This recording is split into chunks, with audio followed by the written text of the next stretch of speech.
Happy New Year. Best wishes for 2026. We are back with Yeah, hi. my two VC friends. Uh, how are you guys? Good. Yeah, Yeah. I'm absolutely fine. Yeah, I think I'm creating a bit of feedback here. Um, No, it's fine. yeah, It's no, I was I've got had YouTube on in the background, oh in the background. Yeah. and So it creates an echo, doesn't it? from my end, nothing. So Yeah, yeah. So yeah, yeah, happy New Year, everyone in the chat. Happy New Year, Pinup. I know you are having your live stream Yeah, at the moment. at the moment. all Or right. yeah, yeah, Yeah, have a good uh, one. yeah. So yeah, just wanted to do another live stream, the first time of the year, um, just to in sort of connect the discussion we used to have. I'm really happy with the feedbacks it gets. I mean the very last live stream, the three of us have done to cover the highlights of 2025, and so I don't know many.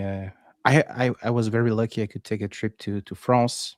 I was also in Germany, so I bought some couple of records once I was there. Maybe the same with you guys. You obviously you were not to France, but maybe you had a chance to find some nice Christmas present, which we didn't mention on the live stream. So yeah, how about talking about the stuff we love? Yeah, well, I was at Leeds Record Fair today, I so know. I picked up some stuff, Yeah. and it was quite good. It was very cold, very cold. It's in Leeds Market, which is it's not open air, but it's it's undercover in a sort of great big sort of kind of almost like an aircraft hangar sort of facility, and What is called +2? yeah, probably about that.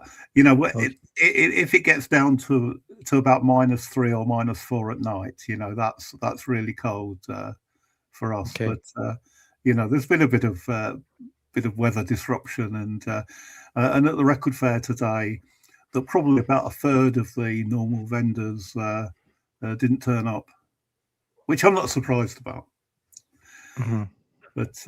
But it was good nevertheless. Fred, it's not -2 or +2 at the It's moment. cold here as well. It's 43 degrees. It's Yeah, yeah. that's And too much. That's C, too not Uh, F, C. Right. much. Yeah.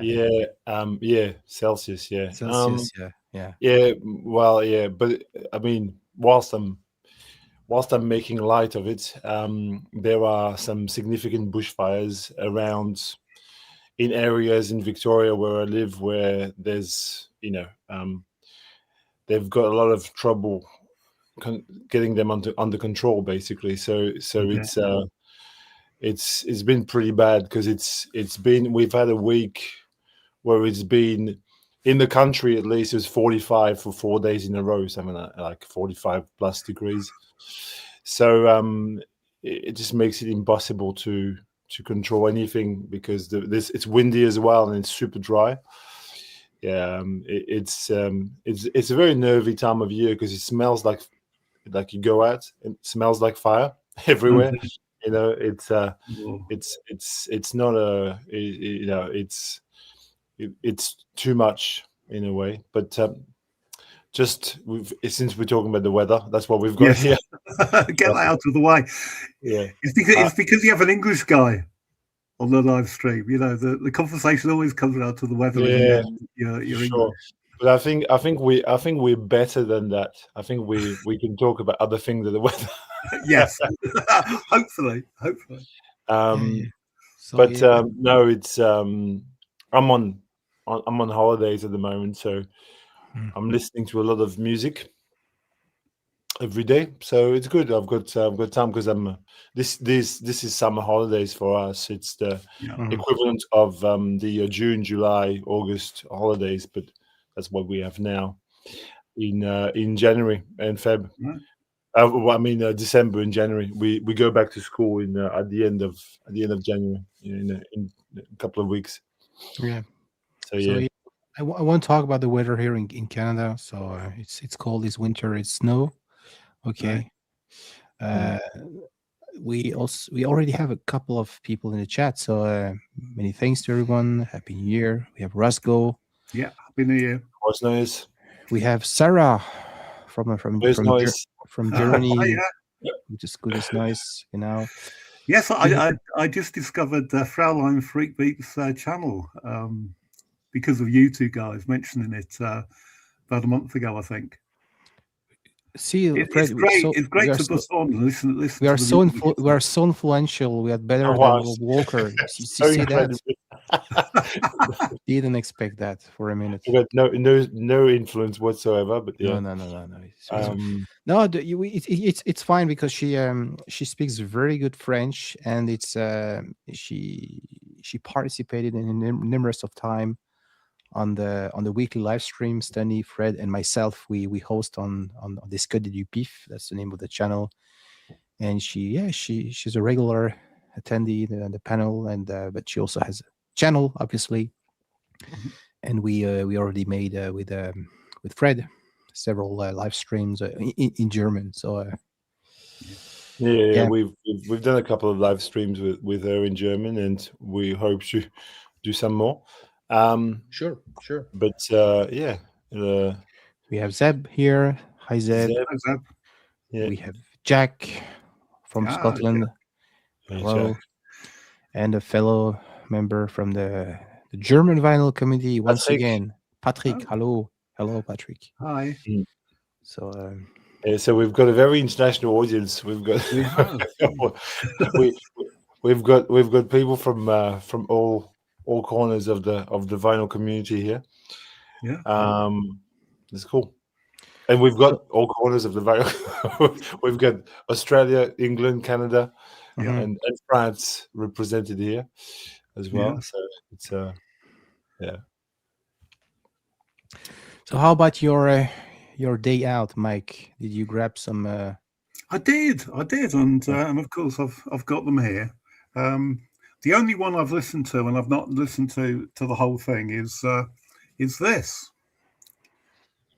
Natasha Atlas. Do you know her? No, I know her. Yeah, I do. Yeah. So back in the early 90s, Natasha Atlas was in a band called Transglobal Underground, which was like a sort of a world fusion sort of band. So they would mix, Eastern rhythms, African rhythms, Western rhythms, like Western folk, into this sort of wonderful sort of fusion. And Natasha herself, I think she was born in Belgium, but she grew up mainly in England, in Northampton, and her father was Egyptian, and she, and when this is her debut solo album, and when she went solo, she concentrated a lot more on her own heritage. So there's lots and lots of Egyptian, Middle Eastern rhythms in this album, and as I say, it's a double album. I've listened to the first disc, and it's absolutely wonderful, which I expected it to be anyway. So it was no surprise to me, but I was really pleased to pick that up, and it cost me next to nothing, because I think people tend to bypass the more sort of international music, I think, at record fairs. really. So we, there's a lot of classic rock going down at record fairs, and the Beatles, lots and lots of Beatles records. You can find all sorts of pressings if you're inclined to, but I tend to at the moment I tend to look for more sort of international music, prog rock, folk, and and I normally have a lot of success. So Is it does it make a huge difference whether the city Leeds, for instance, has a lots of immigrants or let's say non-English people? Because I can imagine if there is like I'm Montreal is lots of yeah, French. Yeah. I'm not sure really, because the sort of live music scene, um, I think it's probably a little bit fragmented. There are a lot of there's a lot going on with the people from India, Pakistan, that are in the city, sort of musically. But when it comes to finding records, I don't think it really makes a lot of difference. That some of the Leeds post punk bands from the 1980s, early 1990s, they're pretty easy to find in Leeds, when possibly not quite so much in other parts of the UK and other parts of the world. But I've not really thought about it as being, having a particular niche. Do you know what I mean? Mm-hmm, mm-hmm. Yeah. I try just to compare. Whenever I go to the record show over here in Montreal, of course there are loads of classic rock as well, hard rock, Yeah. heavy metal stuff. But I think people are you have passionate people or dedicated, and they know what they are looking for, and wouldn't say it is something people are not looking after, into all this world music, non-English Saxon, English Anglo-Saxon music. So Yeah. I don't know. Actually, one thing that we do get quite a lot of at the record fair, and that's reggae. Mhm. And there's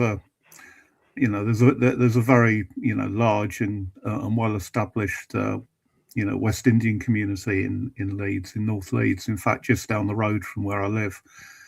And I don't know if you've heard of the Chapeltown Carnival, but it's the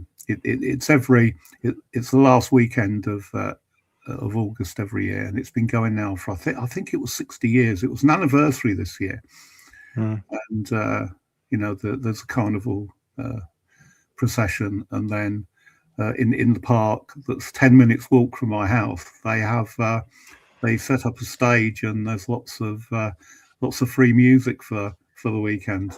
Yeah, Yeah. a very good friend of mine who happens to live on the French West Indies just sent me this record yesterday.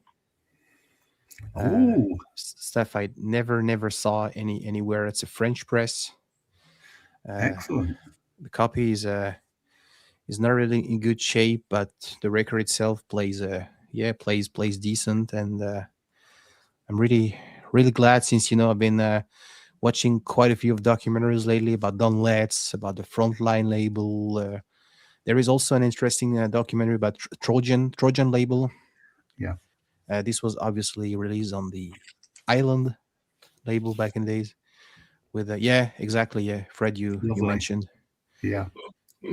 No, Excellent stuff. Excellent. I'm just whilst you holding a reggae record, we can hold reggae records. I've got another one here. There you go. Yeah. I was listening to a bit of Yeah. Ah, yes, Toots and the Maytals. Yeah. that's a super duper Yeah. record. Really fun to get into. So, Yeah, lovely. carry on. But Max Romeo is no, that record you've got is a super influential roots reggae record. Very good. Yeah, Very good. discovered many years ago because of the song "Chase the Devil." with Mhm. the Desmond Decker and all that stuff. Yeah. And just to reply or to try to react to this comment, a perfect prescription, just say best place to buy reggae in the UK. Yeah. Probably. I heard that in Japan, it's supposed to have loads of Trojan records, mainly 7-inch as well. This is only Yeah. stuff I Yeah. hear here and there on the VC. Never been to Japan, so I don't know if it's I think true. Yeah. everything in Japan, you could say that Yeah, about anything. I mean, they've got, it's where record collectors' dreams are made are yeah, made in Japan. yeah, Like yeah, yeah. it's Yes. Yes. So I've heard. There's a specialist record shop for you. Whatever you happen to be into. Hmm. Mm. One of the shops, one of the stores, I think is called Dub Store, which is Yeah, a big reggae uh, yeah, reggae store, and they have their own record label, don't they? mm, And they repress a lot of classic reggae singles, because reggae singles can be very, very expensive, originals. And to find an original, reggae single that's in good condition can be very difficult. Yeah.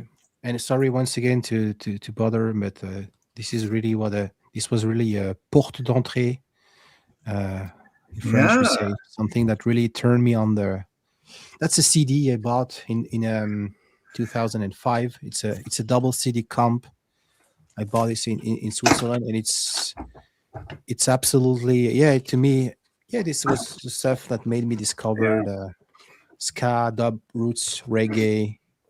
Excellent. Yeah, Excellent. Yeah. this is truly, and I often go back to this. Yeah. Yeah.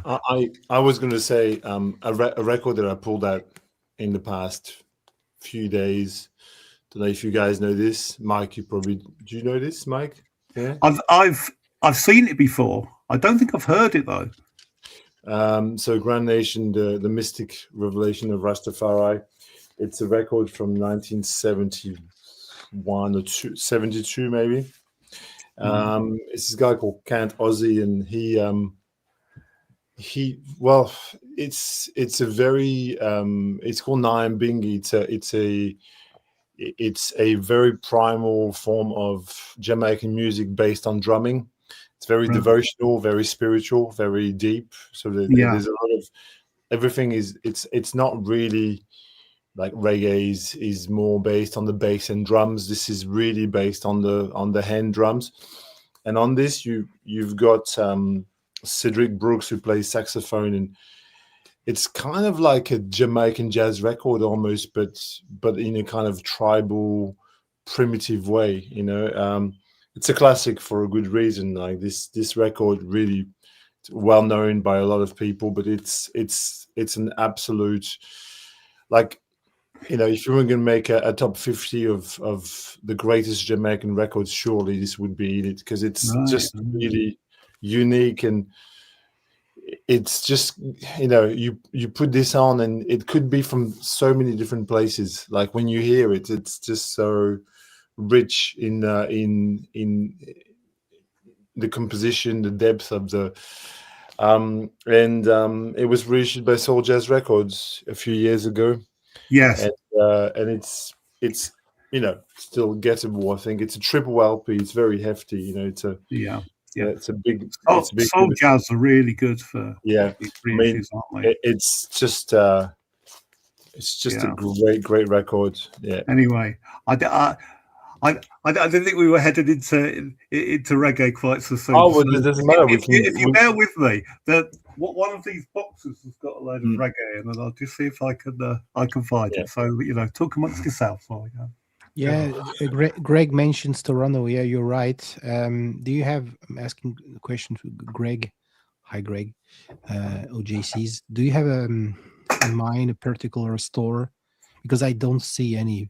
I've been to many times to Sonic Boom, Rotate This, and would be interested to find out if there is a specific place in Toronto that has a decent reggae or ska or dub section.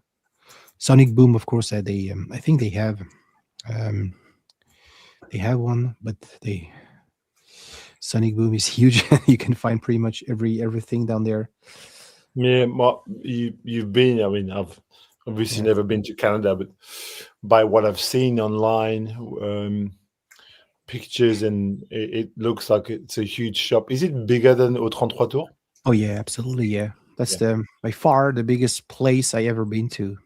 Well, it's the biggest record store in Oh Canada. yeah, Then. in Yeah, Canada and yeah, yeah, absolutely. Yeah, yeah, yeah. Because Au 33 Tours is quite sizable from what yeah, I've seen. yeah. Sure, but that also Sonic Boom is another Yeah, league. there's the only place I can sort of relate it to is probably Amoeba in Probably. Yeah. LA, which is huge.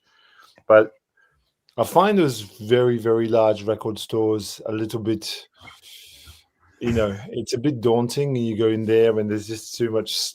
I mean, unless you're a regular customer and you go every week and you know exactly what.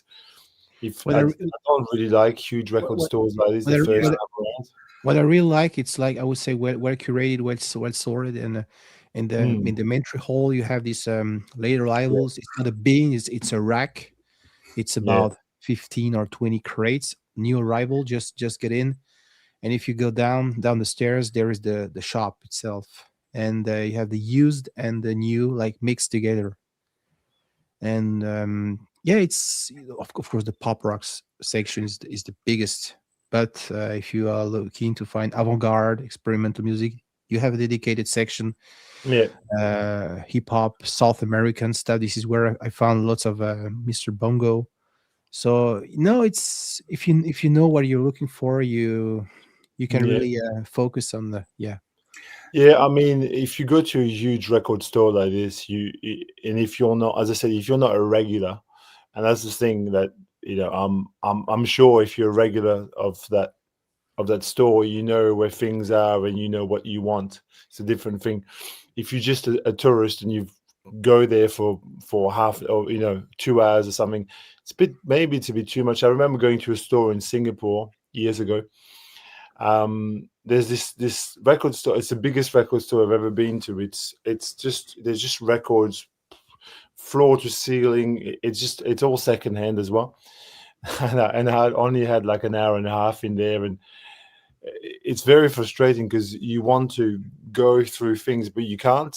So you pick section up. I stayed in the library music section there. I didn't really touch anything else, but that would be I think that would be difficult with Sonic Boom if you only go there for a couple of hours. But if you're going to be there every week, it's great. Yeah. Yeah.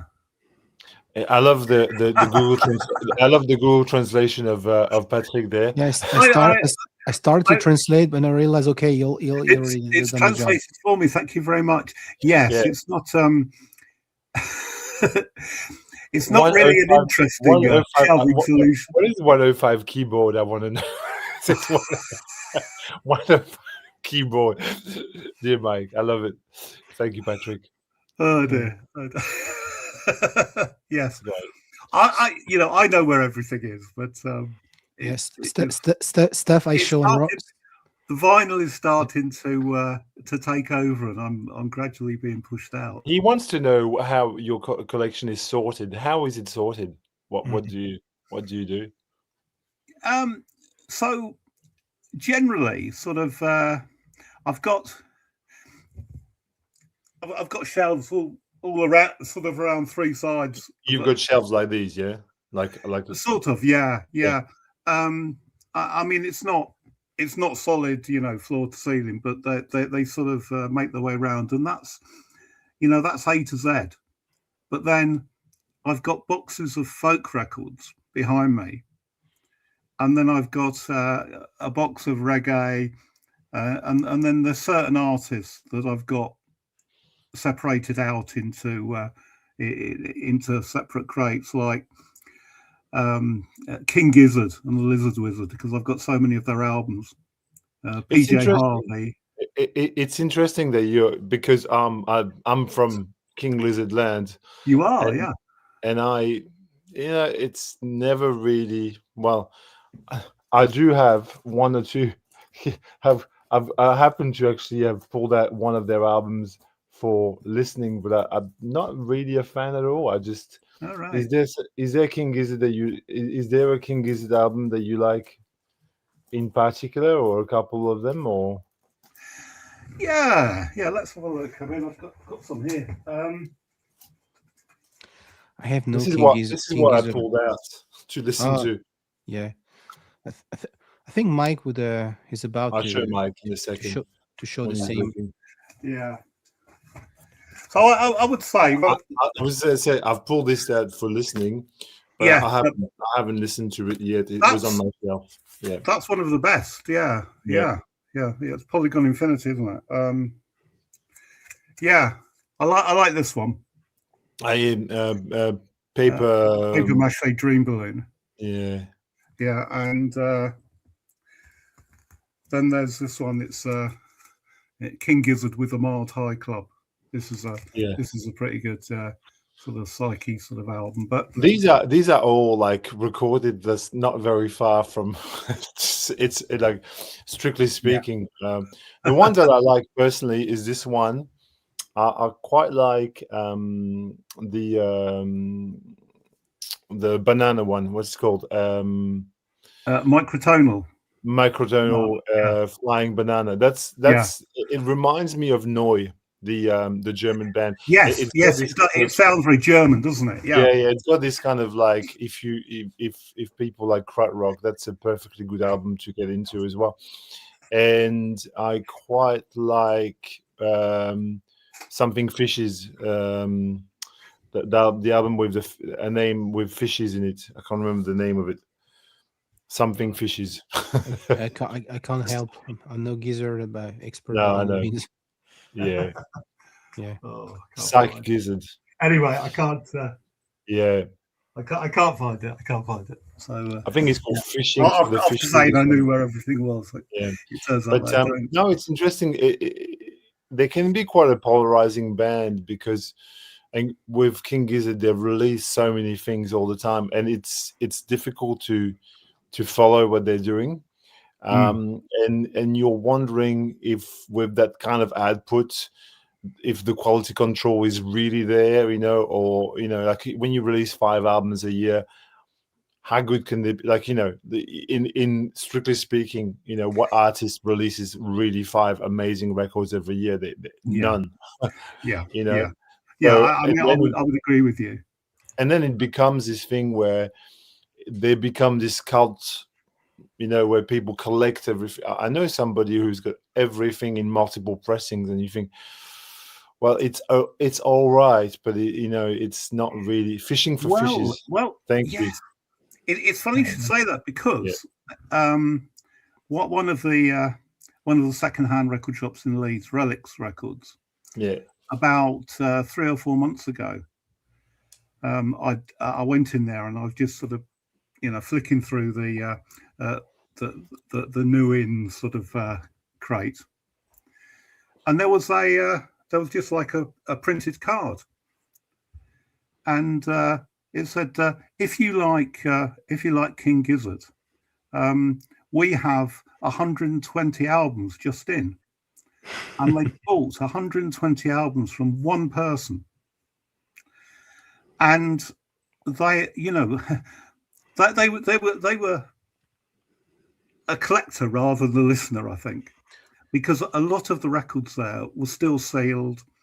There were 3 or 4 sort of color variants and different covers of the albums. They release things for collectability. I'm pretty sure of it. That's because they're into that sound and they're into the cult of the records as well. It makes, if you're a collector, it makes it impossible to actually follow, because like each album will come in like 5, as you said, 5 different variants and pressed here or it's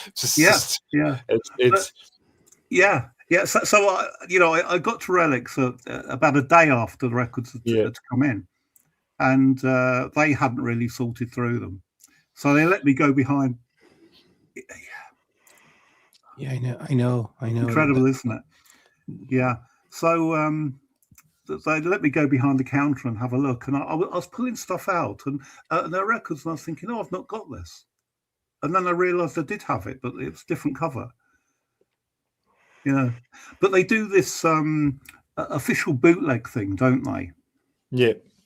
And that's where most of their releases sort of come from. I think they've released about 23, sort of bona fide studio albums, but endless live albums. Yeah. Because they'll release an album from just about every gig, as far as I can see. Yeah. And they will also, they will record just about everything they do, and but yeah, I mean, if you're a hardcore fan like our friend Ingo, he seems to be here, Yes. or if he knows that there's 100, maybe he's looking on Discogs, but maybe he has the 107 albums. I don't know. I mean, for me personally, no artist deserves that level of Treatment. of passion. For, I mean, even artists that I love, I'm like, you take like Coltrane, for example. You could have 100 Coltrane albums, but I've got like 25 of them or something, and that's for me. It just suffices for me to understand. Like, this is the thing: is understanding how the artist evolved over time. It's a good thing to have a few albums, and you just go, oh, okay, at the start, sound like this. In the middle, it sounded like this. At the end, it sounded like this, and just right. I've only got 4 of them because I love, like, oh, thank you as well. Yeah, 107 albums. Yeah, that's pretty hardcore. It's absolutely incredible, isn't it? But the other thing, I would say is that a band like the Giz, if you were to buy everything that they put out, then you're not buying something else. Exactly. So you've got you'll have shelves and shelves of King Gizzard albums, and there'll be other stuff that would just have passed you by, and for me, it's not a very productive way of collecting records. No. If money was no object, if space was no object, I'd probably do it. But but the problem, the third factor in this equation is time. Yes, actually, you have all these records, but you'd never be able to play them because you wouldn't have the time to play them. Exactly. So. Anyway, back to reggae. Back to reggae. Yeah, we went through King Gizzard. This was a really good record store day release. Yeah. Oh yeah. Probably about 10 years ago now. Mm. And it's 3 double albums. And I don't know if you can see that, but there's there's nothing out of the ordinary about this, but it's a really good reggae collection. And it's really nice just to sort of sit down and listen to this box set, really. And Trojan are just one of those labels that if I see something on the Trojan label, I think I'll probably like that. Yeah, Frontline as well, probably. Yes, Frontline. Green Sleeves. Island. Yes, Green Sleeves. Very good for sort of British reggae bands. Yeah. Steel Pulse was on no. Sorry. Steel Pulse. I think no. Steel Pulse was an Island. They were on Island. Yeah. Oh, sorry. Island. Should have known. There you go. Handsworth Revolution. Handsworth Revolution. Yeah. Yeah. This was their debut, and it's a fantastic album. I the first year I lived in Britain, I lived in Birmingham, and I actually lived in Handsworth. All right. That's where I lived, which is where they're from, That's probably, you can go on a limb and go, that's probably the best British reggae record. It's one of the best. Yeah. And there's Sorry. Go on.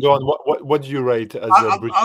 I was going to say that there's the thing about British reggae is that there is one band that sort of it kind of dominates people's sort of knowledge. And I know what you're going to say. That's UB40. Yeah, I know what you're going to say. But can I add something to your point?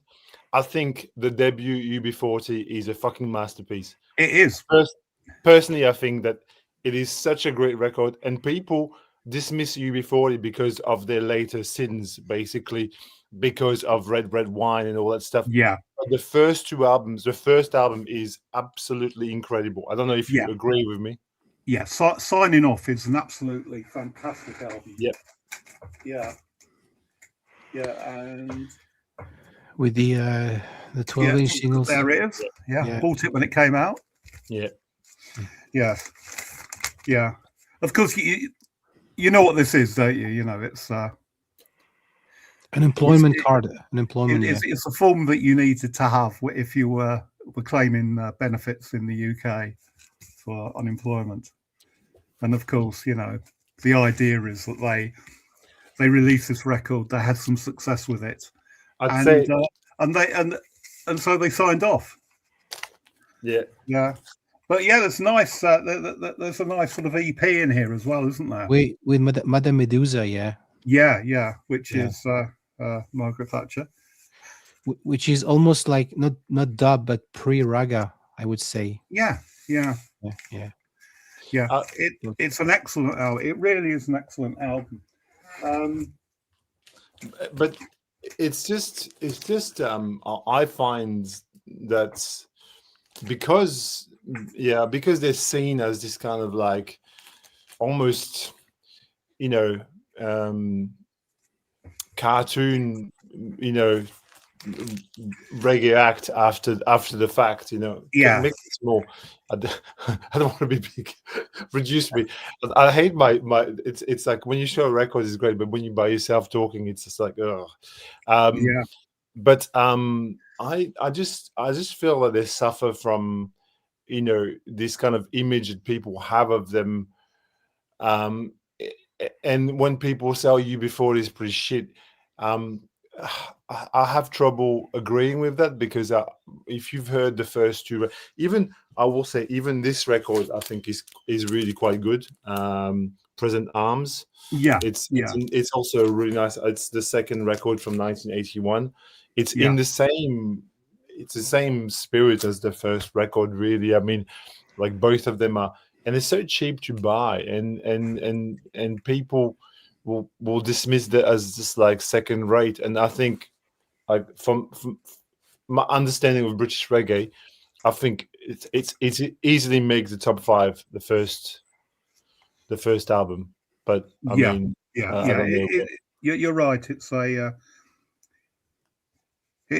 it's a masterpiece, you know. And there's this band. Palmer Records. I'll talk about them in a minute. Merger. Yeah, Exiles in a Babylon. So this will be around about the same sort of time as Steel Pulse, and you know, they're another excellent sort of reggae band from the UK. But Palmer Records. I don't have anything on Palmer, but my friend Nick, that's Nick's Vinyl Butty. Nick is really, really, you know, he's quite an expert on reggae and ska, and he has a pretty decent collection of records on Palmer.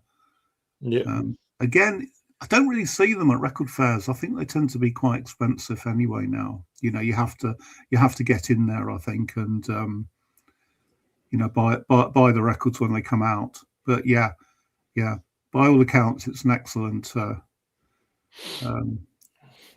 Harris is naming Linton Kwesi Johnson, which I agree is also in the sort of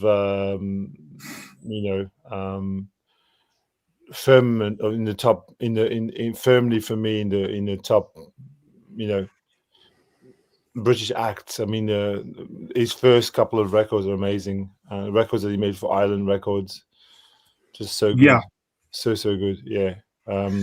Poet and the Roots, LKJ in dub. I mean, Yeah.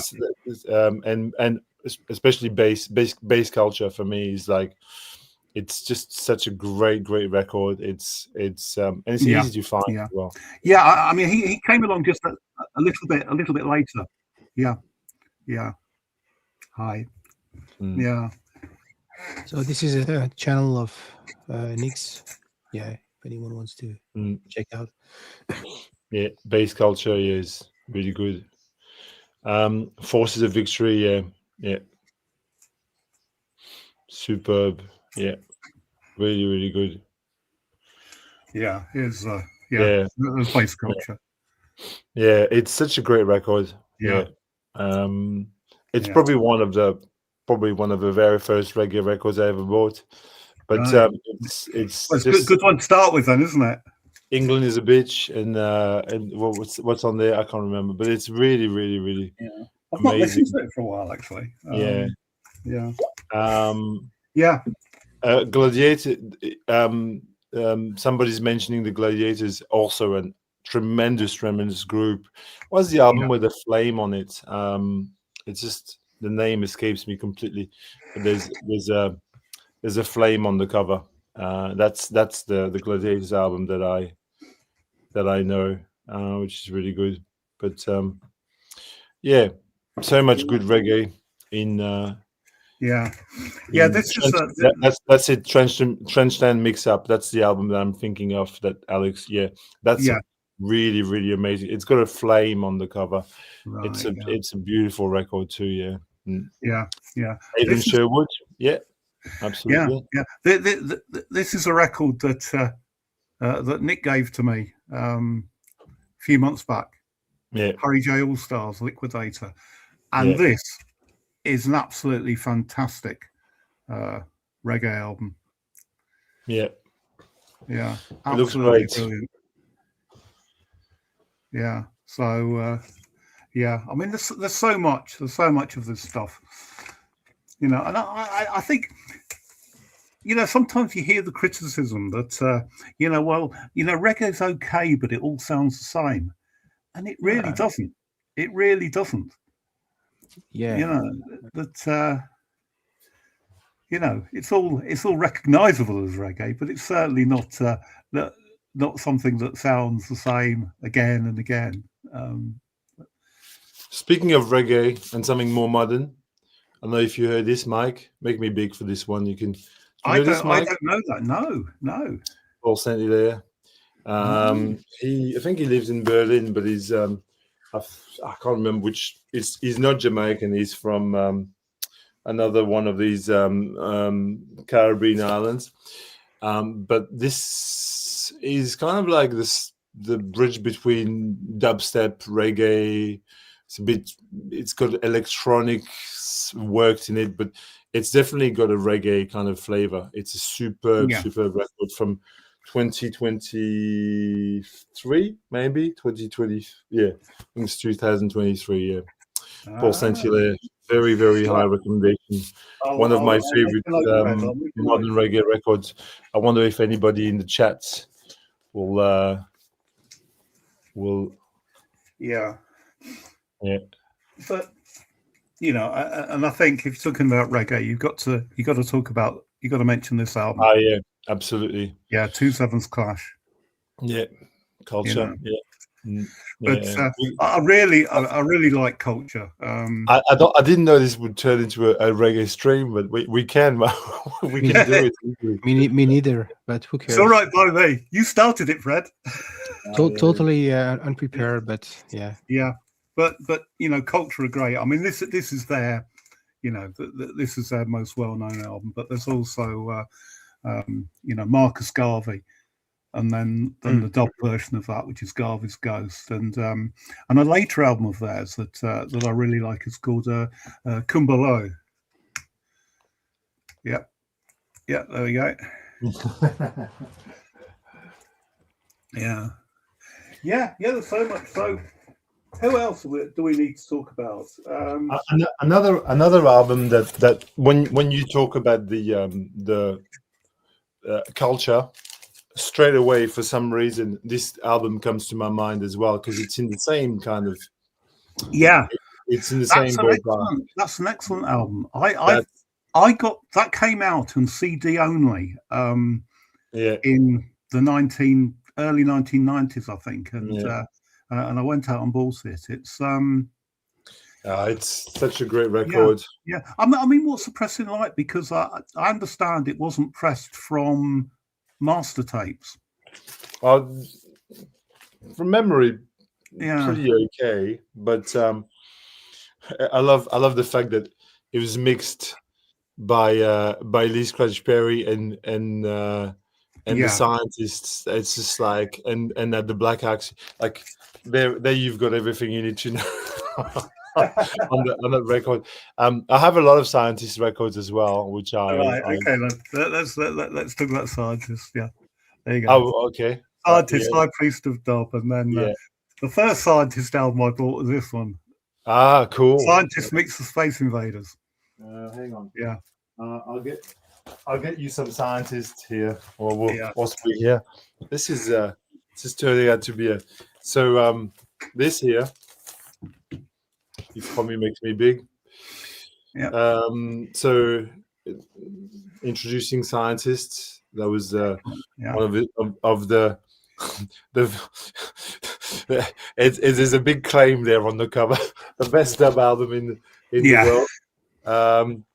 I've got, I mean, the two classic scientists, in my opinion. I mean, the first one is this. It's such a killer record. Yeah. Heavyweight dub champion. So this came out in 1980 on Green Sleeves. Actually, we're talking about Green Sleeves. Yeah. There you go, Green Sleeves. Yeah. That's an absolutely amazing dub record. It's got these kind of really weirdy sound effects, but then this here is amazing. Scientist rids the world of the evil curse of the vampire. Yes. This is absolutely it's an amazing record. And the other one, I just love the way he just integrates pop culture into his artwork. Yes, that's right. Yeah, it's just great records. Yeah. Oh. And for those who don't know, scientists, I think if you think of dub, there's three or four names that come to my mind straight away. Scientists, obviously, Lee Scratch Perry, Augustus Pablo, and King Tubby, being probably the four names that just come to my mind straight away. But Scientist has got a big part in there. Yeah. Yeah, oh, that's cool. Sly and Robbie meet King Tubby. Yeah. What more could you want? Amazing. Yeah. Amazing. You know, I mean, Sly and Robbie appear on so many great reggae albums, and of course they were in Black Uhuru for quite some time. Yep. Yeah, beautiful. Yeah. So hi, Clément. Do you know Rhoda Dakar? No. Is it modern? It looks modern. Yes. Yes, it is. I mean, she was she comes up through the sort of two-tone scene. She was in the Heartbreakers, and there's an album here somewhere as well. But sorry, not the Heartbreakers, Body Snatchers. I'm being silly. Yeah, there you go. Rhoda Dakar sings the Body Snatchers. So the Body Snatchers were a sort of short-lived,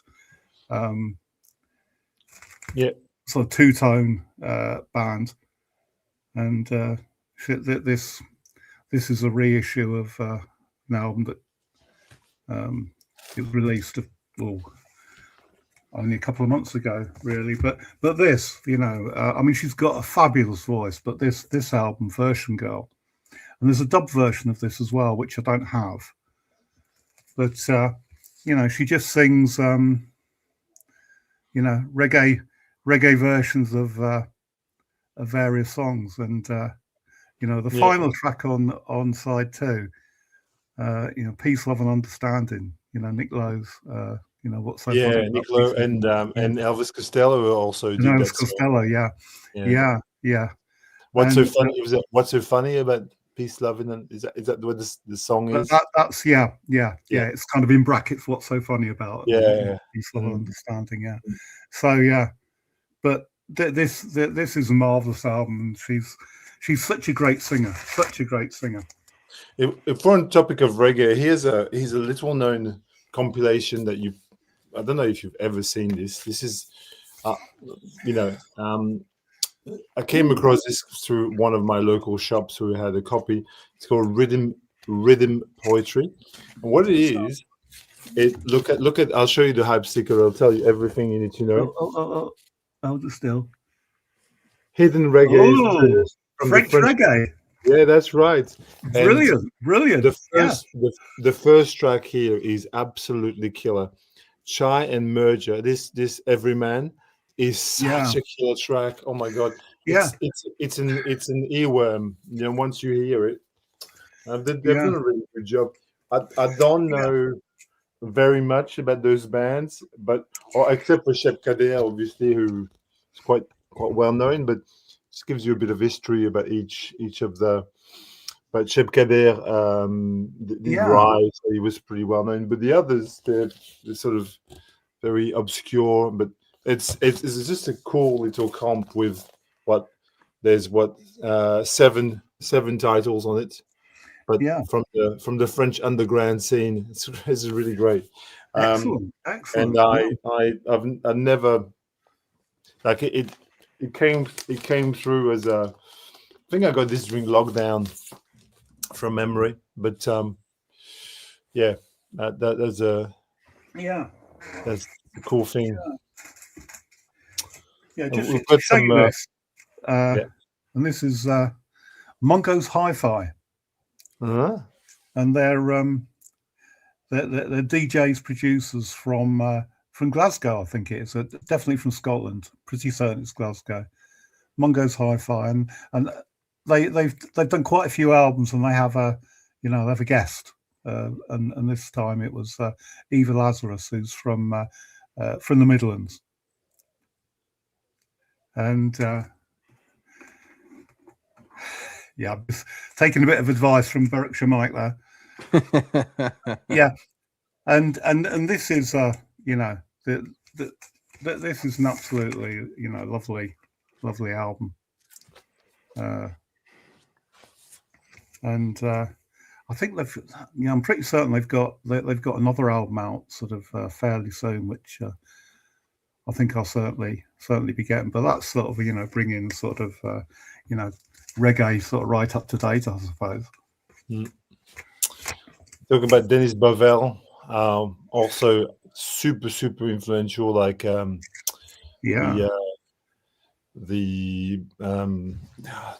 great records. I don't even know. If we can talk about Dennis Bovell for a second. Yeah. This is a super duper. Talk about Dennis Bovell there for a second. This is a super duper album. Blackbeard, that's Dennis Bovell. Very cool record. Still gettable, I think. But there is piano, bass, drum, organ, recorded in 1980. Great dub reggae record. Turn it around again. Who else was on that? You've got Jabunny. Yeah. Right. So it's a British. Not really names I know otherwise. No, but it's a British reggae record as well. I'm sure it's super duper album. And last year I picked up this compilation. I mean, I don't know why.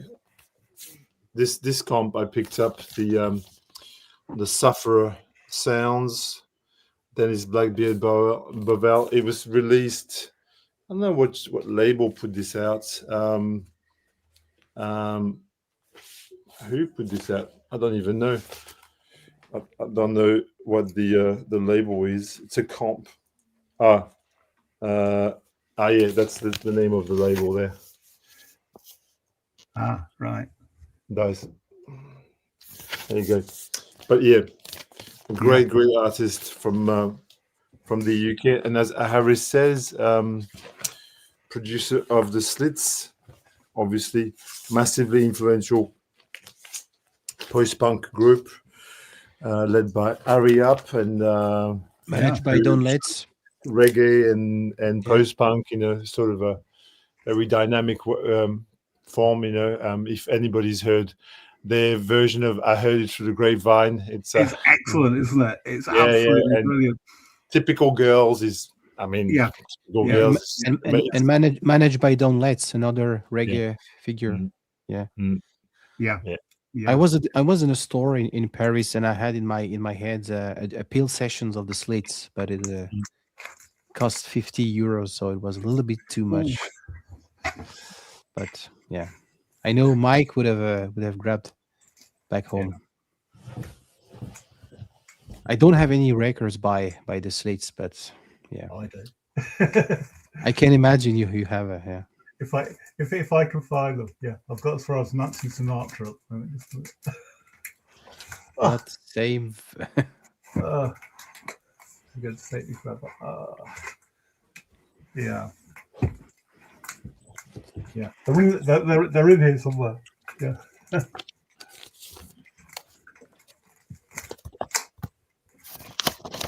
Yeah, typical girls. Yeah. Excellent single. I think that was the first thing I heard of theirs. Yeah. It doesn't have a picture sleeve. It's just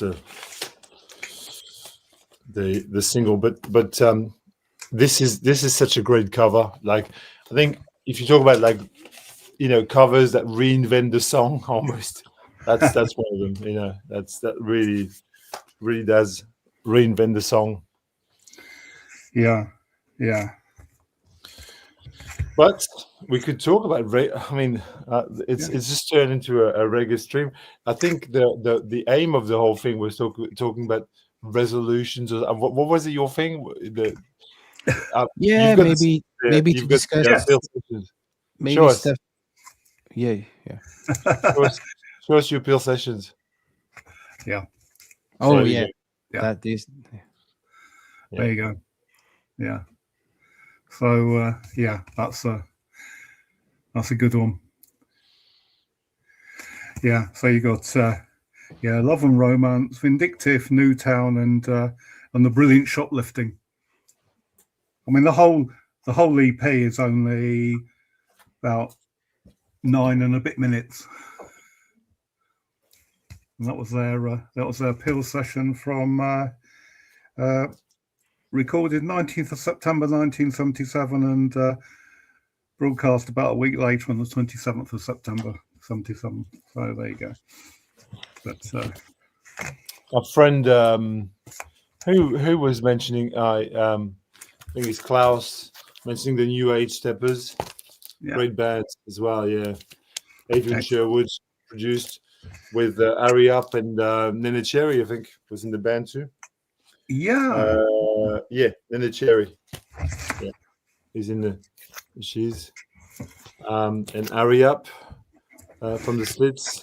Yeah. But I was fishing through my reggae crates and my reggae. It's just here. This to me is a favorite of mine. It's an absolute all-time favorite. The Mighty Diamonds, Right Time. I call them the Temptations of reggae. They just have this vocal harmony thing going. Yeah, just amazing. They were released on Virgin in the UK, which I think this is an original pressing of it. Before Virgin, but this has got some really lovely vocal harmonies for people who like this sort of stuff. And I was just going through the shelf, and this here is a freaking killer record. Bobby Bubbling by Freddie McGregor. Yeah, Yeah, superb. This is a reissue, obviously, but just such a great one of the best roots reggae records. On the same kind of like sort of wavelength of Marley and Peter Tosh and people like that. Yeah, Jimmy Cliff, Peter Tosh. It's got this kind of vibe through it, but I just love the sleeve. Well, they're always smoking weed on there. they are. Yeah, Just you have to. it's like African herbs one, isn't it?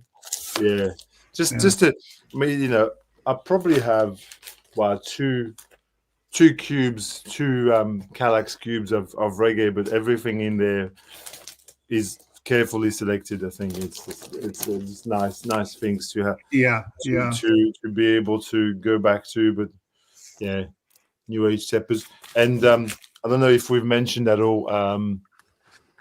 African Head Charge, also really worth mentioning, which I have a few, which I'm sure Mike you're familiar with. Yes, definitely. Yeah. The Adrian Sherwood produced dub, essential dub from the UK. It's amazing stuff. Yeah. Yeah. I mean, wow. Let's see if I can. Romu's like, this is not what I planned. Well, yeah. Every time you say something, Fred, it brings to mind something else. Oh, that's right. Exactly. It's yeah. Constant so this is Dr. Pablo and the Dub Syndicate. Yeah, that's also on you sound like the Sherwood. Yeah. Well, it's Sherwood. Yeah, this is I think the best album north of the River Thames. Yeah, I've never heard that, but it's excellent. It's got a dub version of the Doctor Who theme on it. Oh, fucking hell! Yeah, and it's brilliant, and it's absolutely brilliant, Fred. I don't doubt it. I don't doubt it. It's yeah. We've already explored a lifetime of reggae there almost. Just no, it's nice. We just spent 1 hour talking about something I didn't expect, but it's fun. Yeah. No, I was thinking about resolution. Maybe covering the stuff we bought during the Christmas shutdown, because I can imagine we all had some time off. Fred, you're still on holidays, and I was in Europe. I was in Paris. I spent half a day there, so I found some interesting stuff. Yeah. And there is a guy called I think Laurent. Don't know really. He works for the Bongo Joe label. We discuss Maloya, the Réunion, and Laurent. Just checked, and he sent me some. He watched our stream. So once again, thank you very much, Laurent. Was really, I would say, excited by the stuff we showed. And afterwards, he decided to send some very nice VCLTs to my attention. So was really perfect. And he works at Bongo Joe label. In parallel, he has his own label as well called 6 Tonnes de Chair. So he sent me some. Since we were talking about Maloya, he sent me a previous comp Bongo Joe had released. See, this is Sega. This is the other major genre from La Réunion Island. Not only Réunion, Mauritius, Seychelles Island as well. So a little bit less political, less I would say aggressive. Maloya is not aggressive, but like very folkloric with marimba. And if you are into this kind of stuff, Sega Volume 2, they released 2 volumes. So what other records did he send you? Can you show us? Or I will show 2 records because I haven't. I'm taking just my time to explore. I received so many records, so many VCLTs. So I can show 2 records from his own label. So 6 Tonnes de Chair. This is stuff he released. So this is an album called Pinch Points mechanical engineer. This is a band from Melbourne, and this is a sort of egg punk, so Australian egg punk, Right. like really straightforward with nice produced. It doesn't have this crunchy sound, but it's to me it's punk rock. Really, I don't have any point of reference, but he said this is egg punk. Never know what egg punk means, but this is a record. Yeah, still available on Bandcamp. So Yeah. something might interest you, Mike. Maybe Fred. Yeah. Yeah. Mechanical engineer, and another stuff from the US. Weed, an album called something with roses, I guess. Yeah, left or green roses, volume 1. Yeah, we can kind of see there. And this is psychedelic rock, so to say, very esoteric, with some folk influence. Very nice to chill out, very calm. From his own label as well. Some two dudes from the US, and this is, I think, an homage to both of their mothers, because their mothers were named Rose, and they just passed away, I think, when they record this album. And so yeah, very minimalistic psych rock with Ah. some folk influence. That's the two really stuff albums he sent me. I already went a little bit deeper, so but yeah, I had other plenty stuff. And yeah, let's moving forward with the present I got. I got a VCLT from this guy here, France Ah. Bizarre. Yeah, he sent me some stuff I really like to listen at the moment. This is folk, and Marie Lalonde. And I instantly thought something about Pierre Bensoussan, less technical, and we just had this discussion ongoing on the WhatsApp group, and he kind of agreed, saying that he works with Jack Trees, the guy who was located in France. So yeah, acoustic guitar, folk ballads, yeah, very very nice. Really like this. Yeah, Yeah, it's pretty good. The record that is released, it's yeah. pretty nice. Those are some stuffs. Just got back prior and just before, and yeah, first January the 1st. So just taking my time to discover, to absorb all this. All Yeah. this stuff. Yes, I prefer to thoroughly listen to records before I actually start talking about them on YouTube. The same. Yeah. The same. Yeah. No, it's I mean, that somebody sends you something and you can show the record, it's fine, but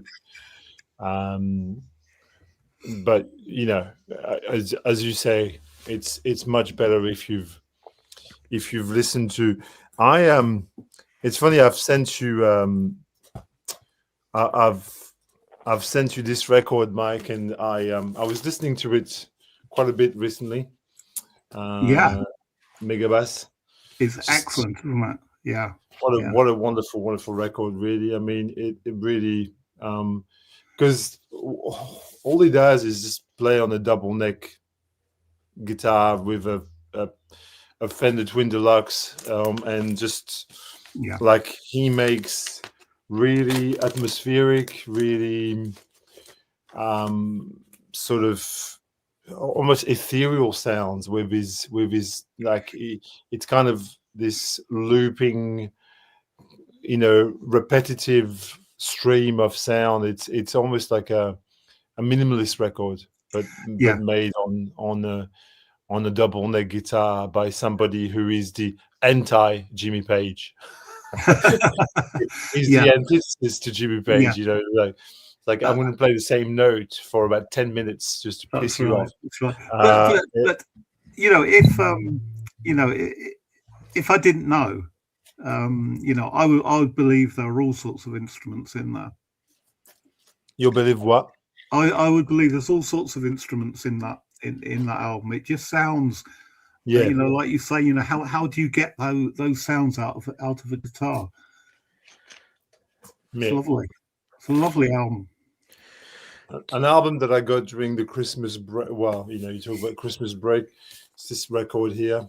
Just want to chit chat about a local artist. This guy is called Will Larson, and it's a spiritual jazz, a modal spiritual jazz record, no more, no less, by a young guy. He's barely 20, 30 years old. He's very young, and for a first record, it's really, really good, I think. Yeah, Confidence, Will Larson. It's actually signed by the guy himself. Yeah, so on this Awake new record, if you like stuff like Pharoah Sanders, it's just in the same kind of vibe as that. It's one of the records that I got before Christmas or thereabouts. Do you want me to show other ones, or Yeah, go on, show another one. Yeah. Sure. This has been a really lovely surprise. This is a record that I got probably 3 weeks ago, 2-3 weeks ago. Make me big, please. Yeah. Désolé. So people can see. Musique Rwandaise. So it's this is a couple from Rwanda. It's the name of the duo.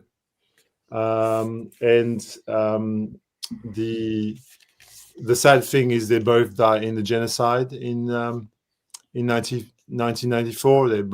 They were Tutsis, I think, and they got killed by the rival, by the Hutu. Hutu. Yeah. Yeah, but the music here, it's just beautiful. Half of it is kind of like acoustic guitar folk music, but from Africa, and it's very melancholy. It's just got this beautiful, almost timeless quality about it. Some of it is a bit more joyous, more upbeat, but if you find this record, it's a reissue on Mississippi Record. Yeah. Very, very, very high. It comes very highly recommended. And there's liner notes from the daughter of these people, who talks about how their parents met and how they made music, and it's just it's just really, really, really beautiful music. This name of the group is Bizimungu Dieudonné. Very, very, very good. I just wanted to highlight this because I was quite surprised by this. It was lovely. I received a package from my friend Cedric, who lives in America. He sent me like this Paul Bley record. It's a beautiful piano trio, just on ESP disc. He sent me this free jazz record, Black Sweet, Jack Courcil, just really, really insane free jazz on BYG.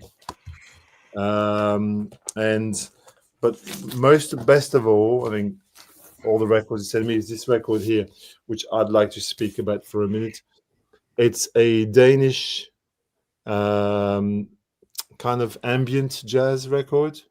The band's called Bremen McCoy, and this came out in 2024 on, I think it's on Wakabop, on David Byrne's label, and it's just a lovely, lovely ambient jazz, I would say, which you could just listen early in the morning. It's just got this beautiful, again, ethereal, almost spectral quality to it. It's named Cosmos, but it's very cosmic indeed. It's just a beautiful record, and I would highly recommend this to anyone, just basically because it's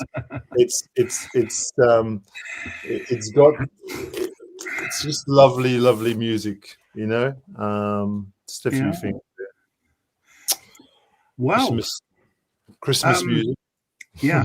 I received a couple of records in the post as well the other day. Really? I did. Oh, Yes, I did. what a surprise! What could they possibly be, Rob? What? Yeah. So yes, Oh, all the way from France. Well, all the way from Canada via Germany, wasn't it? In the end. yeah, exactly. Yeah. Yeah. This album, and I've been after this album for quite some time, and you know they're a French Canadian band, and this is their debut album, isn't it? It is. It is. Way. Yeah. Yeah, Yeah. and Yeah. it's lovely. It's a lot more folky than their sort of their symphonic sort of prog that followed it. I mean, I would say if you like the Strawbs, you would like this album. Mm-hmm. Yeah, I just think it's it's absolutely lovely. Yeah, back then they were still not a power trio, a trio. Yeah, full trio. They had a massive success on the festival the year before, so that secured them the record deal at the company. Yeah, And Serge Fiori, the band leader, he was born and grew up here in the Little Italy, in Montreal. So he played with his father with bands, and has this Italian culture, music, so which can be related with stuff a la PFM or Angelo Branduardi. It's not million miles away apart if you listen to this stuff in a row. And as you said, it's still a folk album, which will be the next one. They had a massive success with Cinq Saisons, which is more proggy. Yeah. Especially, I mean that album. That's the second album. Sort of often turns up in sort of lists of the best 70s prog albums. It's the only French-speaking prog album that appears in the ranking of the best prog albums of all times. Right. And it has this great story because they just went from three-piece band up to a five-piece, with the guys just bought a Mellotron, picked up at the harbor of Montreal just in time to get to the sessions. And it's the third is bold, symphonic, but I have a soft spot for the debut, especially because now we are talking about folk. And Strawbs is a perfect point of comparison, since Strawbs are always on the edge between folk and prog. So it is, isn't it? Yeah, and the other album I received in the same package was a real surprise to me, and I know nothing.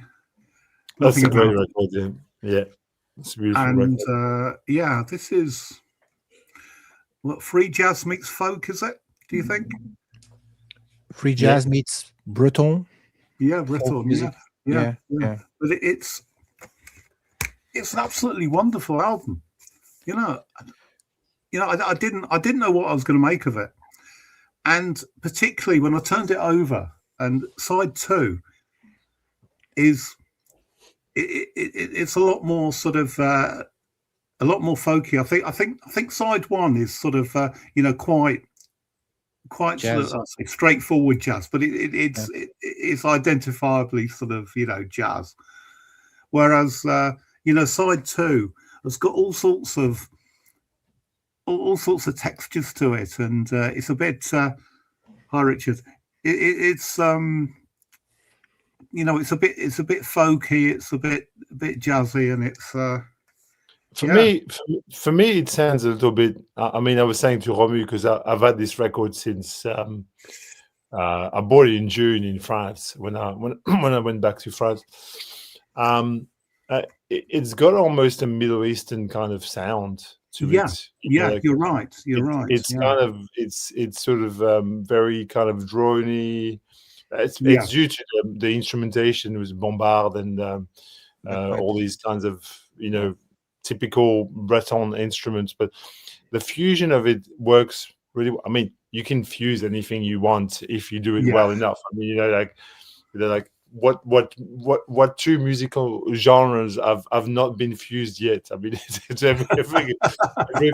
You know, you think, I quite like flamenco, you know, and I like techno. I'm just going to, and people do that, you know, like it's not. Yeah, of course. You know, Oh, sometimes it works. Yeah. if we're talking about Middle Eastern sounds, I was going to say one record that I got fairly recently was this Yaz Hamed record, which I suppose, Mike, you're aware of, or yeah, I'm sure I made a note of that in when I was going through Honest John's catalogue. It's an album that came out last year, 2025. I've got almost all of the Yaz Hamed, or should I say Yaz Ahmed discography. She's a British jazz musician, but she's from Bahrain originally. Like that's a roots from Bahrain. And what we've got here is just a mix between modal jazz, spiritual jazz, and Oriental. Like it's got a strong Oriental flavor to the point where there's even like chanting in Arabic on it. It's a wonderful record. Should it be a double record? I'm not so sure about it. It's probably in the long side. But it's a very lovely record. And since we're in those kinds of, Eastern sounds, it's another really lovely local record. So that label that released Megabass, it's called Efficient Space. We talked about Megabass before. They're arguably one of the best labels that we have here in Melbourne. And they release all sorts of things. Sorry, I can't get the record out because it's stuck. And they've released towards the end of last year, they've released this. Just the cover alone, you just go, oh, well, what is this? And in fact, it is two Indian musicians who've recorded everything in Melbourne. You can see by Mikey Young, who Romu knows because he was in Eddie Curran's Suppression Ring, and I've sent Romu 2 of their records recently, and it is just a beautiful. So one of them plays violin and loops, and the other plays, a percussion instrument, the mrindangan, whatever you call it, whatever the name is. And it's just a beautiful, sort of Hindustani style, but modern take on. It sounds great. On Efficient Space, which is but if Mikey Young's name is on it, then it's probably worth listening to. Yeah, I've got so much stuff where Mikey Young appears. He's a producer as an artist with Eddie Curran, or as the engineer or the producer. Yeah, there's so much. It's almost as though if you're recording an album in Australia, you have to have Mikey Young in there somewhere. That's right.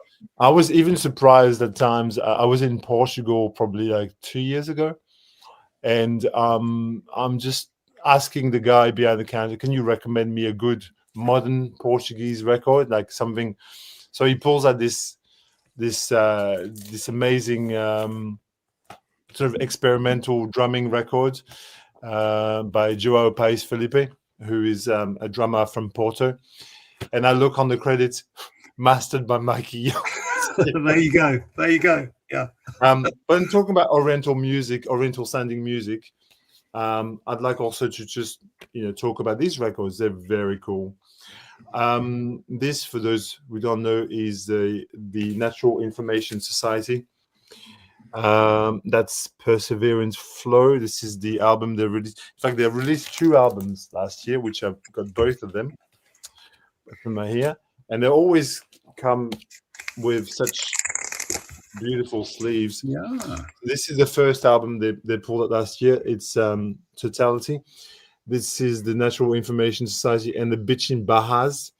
So the Natural Information Society is a band which is run by a guy called Joshua Abraham, and he plays the gimbri, which is like a Moroccan guitar, a 3-string kind of, and it gives the music this kind of very earthy oriental sound, and it's mixed with electronics, and it's kind of jazz plus. It's jazz with an oriental flavor. On this album, they team up with, as I said, the Bitchin' Bahas. The Bitchin' Bahas, basically an electronic Tangerine Dream meets Sun Ra meets Terry Riley, kind of, modern version of like a sort of electronic psychedelic band, and they team up with the sort of like oriental jazz stylings of the Natural Information Society, and so you get this mixture of very cosmic, very trippy music. Both albums are really cool. Yeah, I prefer this one, but this is all the Bitchin' Bahas records are worth investigating as well, because they're, as I said, they just tread this line between Sun Ra, Terry Riley, Tangerine Dream. They're in the sort of kind of that sort of corridor of music. I think if you like that sort of stuff, it's really good. But I just want to. Yeah. I mean, if we're talking about music from Oriental music from the Middle East, the last record that I picked up in 2025 was this one, Dudu Tasra and the Kuwaitis. Yeah, and it's a very strange record, because it's very sort of Middle Eastern in its sound, but there's a kind of a sort of they're like a band in a grand hotel, playing for the customers to dance to. But then you get this stuff that's quite sedate, and then all of a sudden it gets quite psychedelic. Wow. And yeah. I mean, I've only listened to it about sort of 2 or 3 times, but it's just, it defies description for me. Possibly because I'm not being very articulate about it, but sometimes talking about music sometimes is quite challenging, because what do you call certain things? What intellectually you just go, well, this sounds like a bit like this. But what was the famous quote? Talking about music is like dancing about architecture. That was which is But you can talk about music all the time. Plus doing it. I bought this again for it's a double album, and it cost me again next to nothing. It was secondhand, but I think whoever bought this probably played it once, decided they didn't like it, and took it straight to a shop to trade it in. But it's. Did you find this one locally at your? I found it locally at Relics Records in Leeds. Yeah. So there you go. Yeah. Hello, Royce in the house, 842. I don't know what your name is, but Royce. Hi, Royce. Right. Nice to see you. Yeah. Hi. And I mean, we haven't said. I mean, we can read the comments on the side. We don't always hi. We can see Vinyl Richie is here. We have Florian. We have Vinyl Richie is here because I talk about punk, probably. Yeah. Talk about Mikey Young, and he's like, he was there. Yeah. His ears are pricked. Yeah. But it's always endless amount of music to be heard and discovered or rediscovered. As it turns out. Yeah. I mean, this is another record. I've been listening to this in the last few days. Yeah. And, what's the name of the? Imahan. Okay. And the album is called A Bougie, which is I believe named after the sort of studio where it was recorded. And yeah, this is very much it's sort of it's kind of Saharan sort of guitar based music, a bit like Tanarawan. Mm-hmm. That kind of style. And I've been listening to this because they have a new album out in a week or so, and I like desert blues. What they call desert blues yeah, it's very interesting. Yeah. yeah. It's that a very distinctive guitar sound, isn't it? So yeah, I've been listening to that, and I'll say yeah. So Jonas is in now. Yeah, hi Jonas.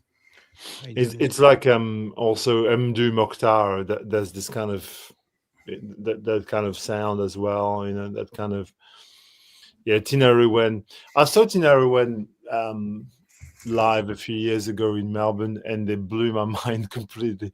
They were Yeah. just so just incredible on stage. They just like listening to them on record is one thing, but seeing them, they just were another level of craft and seeing the music being done.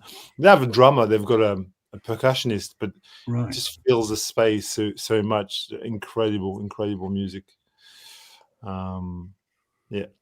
Yeah. Yeah, to When reply this question, no, I haven't been to Superfly. Sorry, that's a shame. I've been quite a few times to Superfly myself. Yeah. It's one of these stores that it's back in the early days when I used to go in. Well, early days, 10, 15 years ago when I used to dig in Paris more often. I'd go to Superfly more, but I don't know. I haven't been for years now. I just I mean, it's cool, but it's probably too focused on jazz, funk, soul, and I Mhm. prefer things with where there's a more diverse kind of I don't know. I mean, it's probably a stupid statement what I'm making, but it's a great store all the Yeah, same. probably. Yeah, I just had not a half a day at my disposal to go there, so I focused on this triangle, the Père Lachaise Cemetery, Bastille, Nation, and I ended up visiting six places, six stores in that triangle, which was really cool because it's like a walking distance between each of them. So I started with the Souffle Continu, then we went to Heartbeat, Hark, and finally we went to Listen, historical Listen, and Babaluma. And at Listen Records, I found an album. It's really interesting. Those are the stuffs I'm on the lookout for, like psychedelic furs. This early '80s. Make myself big, and yeah, I'm really lucky. This has been on my mental one list for years. A pristine copy of Killing Joke, which is something that surprises me in a way that is to me it's more like industrial. It's like punk, but industrial. With it has this energy of, yeah, as I said, of Yeah. punk, space rocky, but way different from Love Like Blood, which was the only record I had in my collection before I lay my hands on this copy. An album released in '83, and yeah, so I finally have my, yeah. You might make me revisit this. This is the debut album. It's Okay, yeah. Yeah. that's got War Dance and Requiem on it. That's I don't know. Mike, you've got this, I presume. I have somewhere. Yeah, Yeah. Yeah. great record. Great record. What's Very. what's That's the sort of industrial kind of um, sound. It's got this very sort of dark, brooding industrial sound almost. I might leave it out to play it. Actually, I haven't played for ages. But the cover alone Yeah, it's a fantastic cover, isn't it? Yeah, Yeah. it's great. Yeah. I mean, overall, Killing Joke were never completely on my radar. There were other bands that Yeah. I'd be listening to sort of, and not them necessarily. But yeah, I mean, they're a great band, aren't they? And Yeah. yeah, especially the early stuff. Yeah. And What then year was the record that you picked up, the Killing Joke? What 80, year? 83, 83. Oh, so it's a little bit after this one. Okay, yeah. I guess, yeah, 83, yeah. Cool. And whenever I'm in France, I try to source something locally. I don't go there to buy some Canadian music. Sorry, stupid joke, but I did an exception for you, Mike, because I know you are looking for this Yeah. harmonium.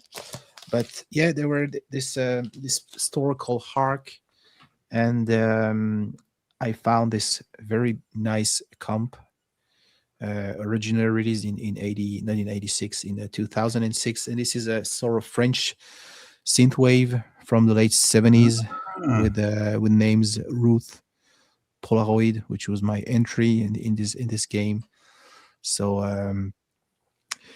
yeah, you remember the comp I sent it to you, both of you guys. Fred obviously knows about this band, but Mike. So so I had this kind of Jacquenot, Kraftwerk, I don't know how to pronounce. Yeah.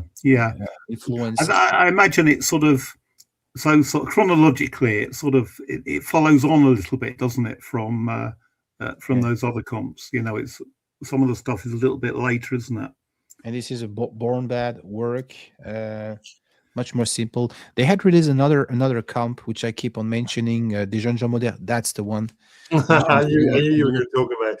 I've preempted it before you even.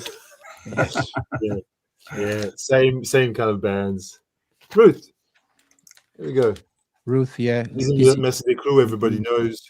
Mathématiques Modernes, yeah. Jacquenot. Also on Born Bad. With their old logo. This is the they had an exhibition. That's why. See, they had it was curated for an exhibition on Novo and post-punk or wave. Oh yeah, okay. There was an exhibition, at the Cité de la Musique, I think. But this one here too, which I bought at the same sort of time, is also worth mentioning. IVG, interruption volontaire de grossesse. For Mike, who doesn't know, maybe it's abortion. Well, not abortion. It's when you it's the right to abort. Yes, IVG, futur antérieur, France. Voilà, c'est ça.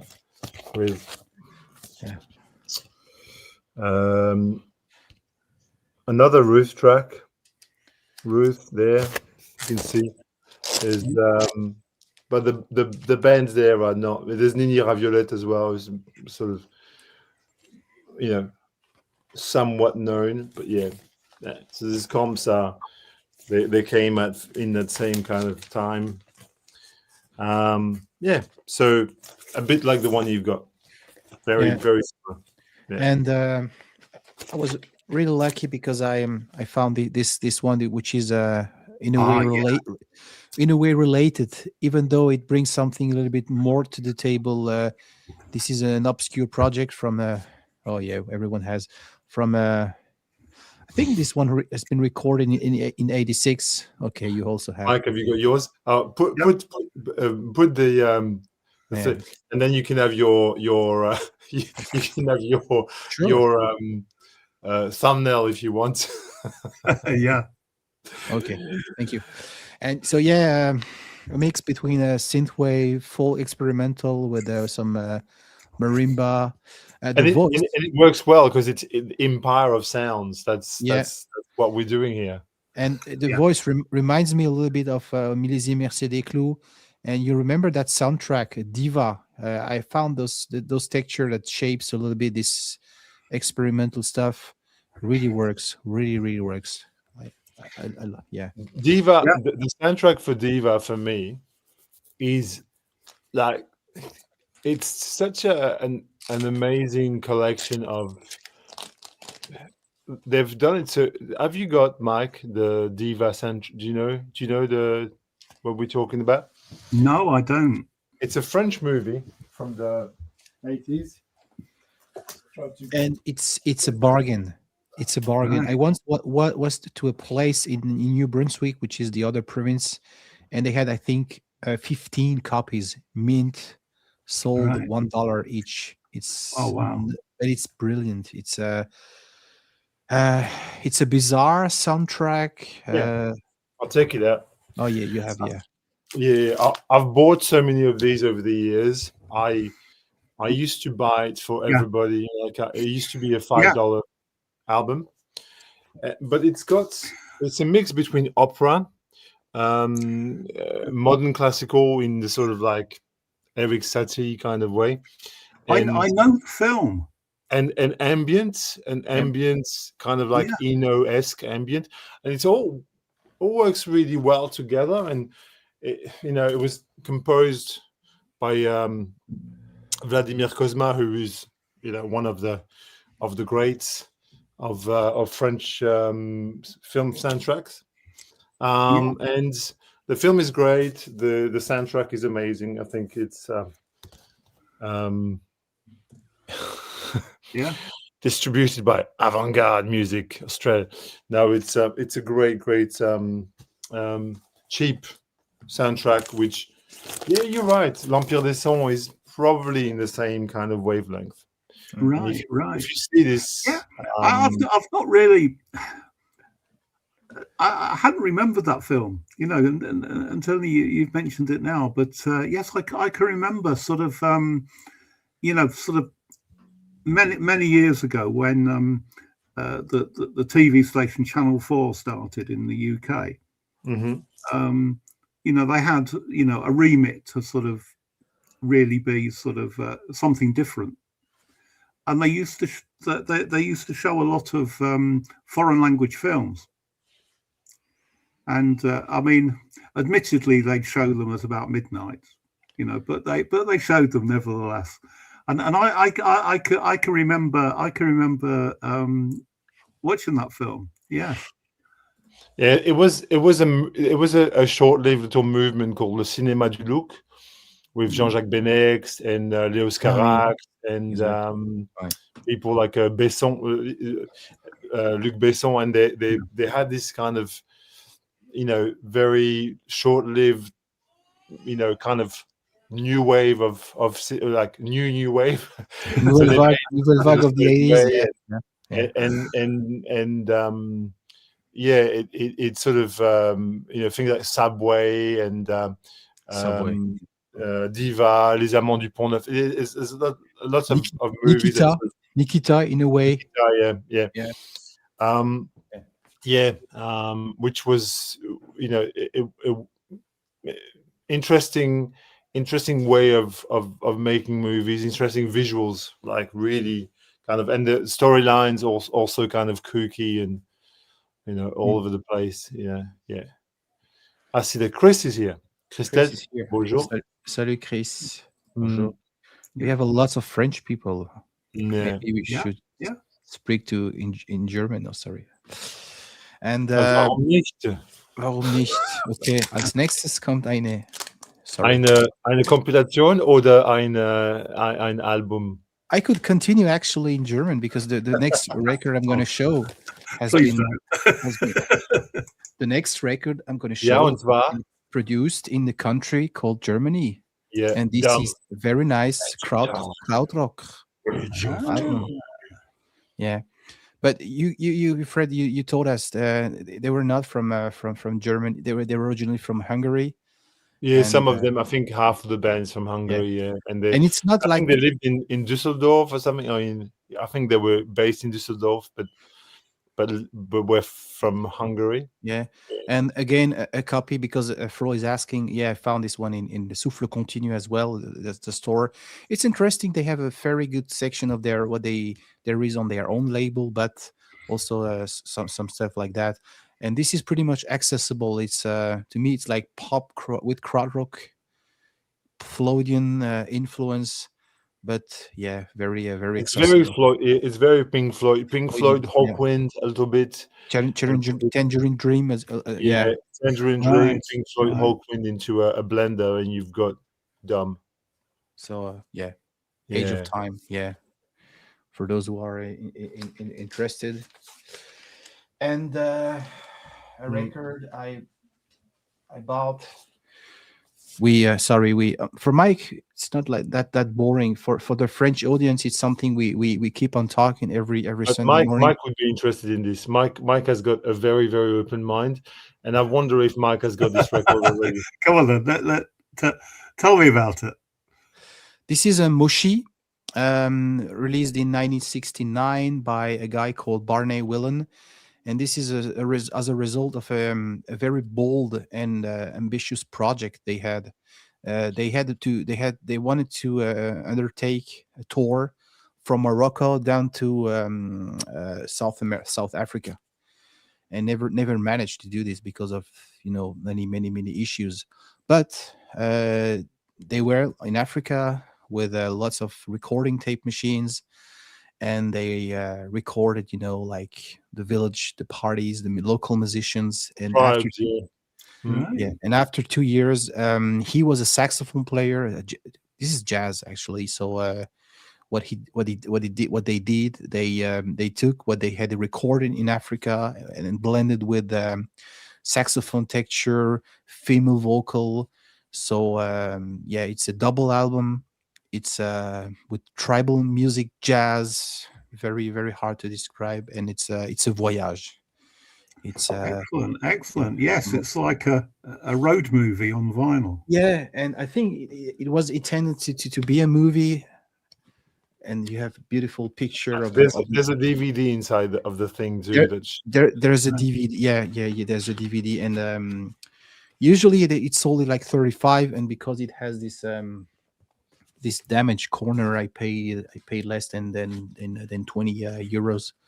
But it was like mint, still in the shrink, and Excellent. very nice booklet. And I discovered at the same time when I had listened to Canaxis, which is Olga Shukai first project, and to me it resonates the same because it's all the same idea of going on the trip. Canaxis was done in Vietnam, so different atmosphere obviously, but the idea of connecting to a culture by traveling into bringing your tape machine, trying to capture the sounds, and yeah. this kind of ethnographic music where they they fusion, basically they fuse like Western music with things from the Far East, or what is if it's well done, it's really really cool. Like the band Embryo comes to mind. I don't know Oh if you yes, yes, Yeah. I know them. Embryo. This record Yeah. here. Or Moby. Yeah, Yeah. technically it did the same. Okay. This here is it's a record that I don't pull out often enough, but it's a masterpiece. Embryo's Reise, Embryo's trip, Mhm. and they went to India and Pakistan, and Afghanistan, and they recorded, local music, and they sort of fused it with their own. Whoop, it's falling apart, but just a beautiful, beautiful document of the times. German band, obviously, but yeah, just a superb, and yeah, they just traveled to all sorts of places and met all sorts of people and just made a record out of it, which is really, really, really cool. Embryo's Reise. It's a bit like that Moshi record that you just showed, which I see a perfect prescription says that Zodiac is Barney by Barney Will in his musket, and I would say Moshi. Moshi is an absolute, Yeah, first class masterpiece. Really, it's yeah, yeah, really, yeah. you know, I it's I know the I think the title of this live stream was something like New Year's resolutions, was it? Is that something yeah. like that? Uh, I don't know. I don't Yeah, know. yeah, Maybe yeah, yeah, after almost yeah. 2 hours I'm of just imagining it, but I've been thinking a lot about the sort of music that I'll be buying this year, that I'll be looking for, and it's very much I'm looking towards sort of more sort of like international music, and different sounds, sort of non-Western sounds, really, and there's so much stuff out there, and yeah, so it's really handy, talking to you guys and making a really, really long list of records I really ought to buy. But it's I mean, it's what I decided to do because I think Because you don't have enough records. I don't have enough. Yeah, exactly, exactly. I'll never have enough, and it's it's just one of those things. But I went through a phase with my sort of record collecting, and it was, I suppose you'd call it, catching up with stuff that I was familiar with. yeah. Okay, I know So exactly what you mean. so it's Yeah, sort of like, you know, not necessarily completing discographies, but sort of actually sort of, bulking them up a bit, and so I was buying a lot of music that I was familiar with, and now I'm kind of, I think I've had enough of that, and I just want to find stuff that's sort of new and interesting, really. I did the same Yeah, when I got into vinyl records again. The first stuff I wanted to find at the record fair was the groups or bands I was already familiar with, but early material, back catalog, or oh, mm, this must sound better yeah, on yeah. analog. Yeah, you're right. And I still, in a way, I still do. This is stuff I bought in France, but I didn't have this album. For some reason, I focused on the Alive and Kicking era and after, and I had Yeah, completely overlooked their early stuff. I And really like the very early Simple Minds.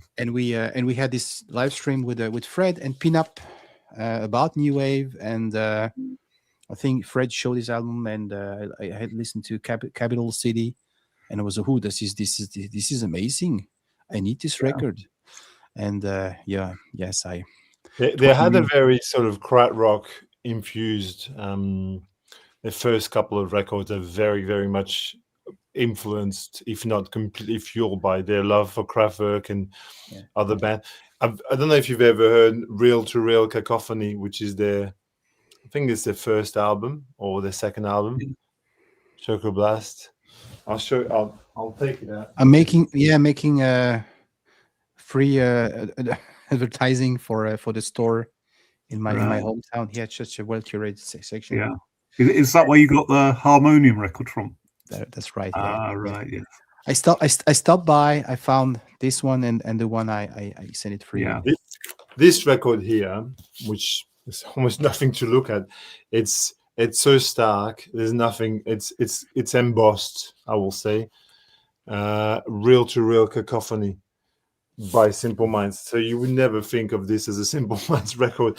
It looks like a Joy Division record almost, Yeah. from 1979 on Rista. The title track, Real to Real, is basically a carbon copy, if not total plagiarism on on Radioactivity by Kraftwerk, it's the same song. Like I don't know how they got away with it.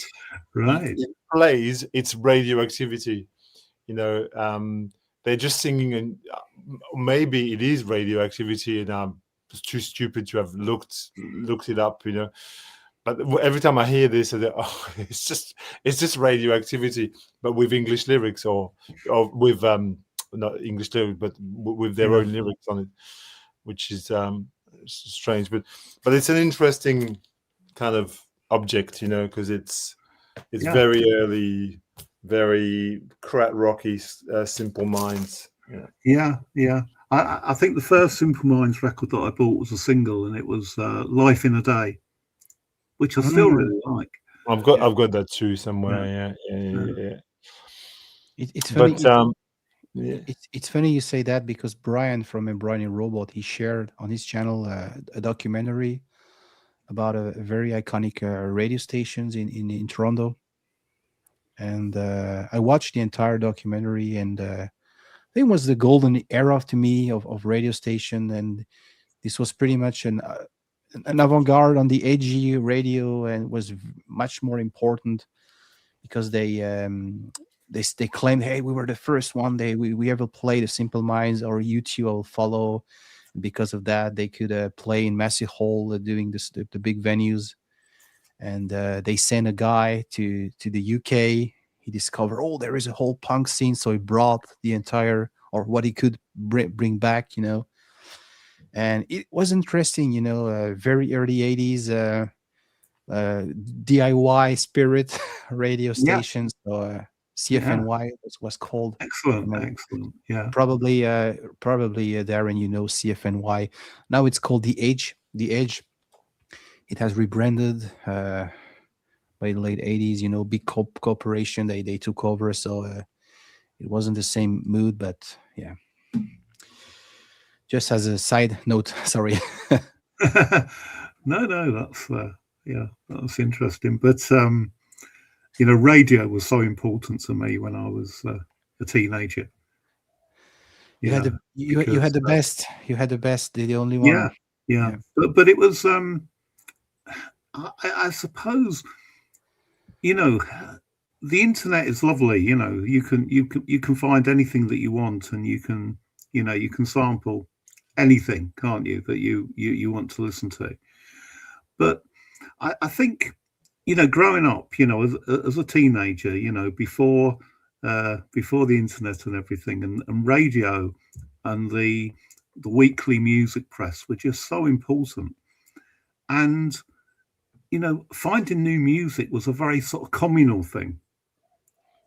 That, you know, you would discover stuff by word of mouth. You know, somebody would say, you know, did you hear so and so on John Peel last night, for instance? And you know, then we talk about it.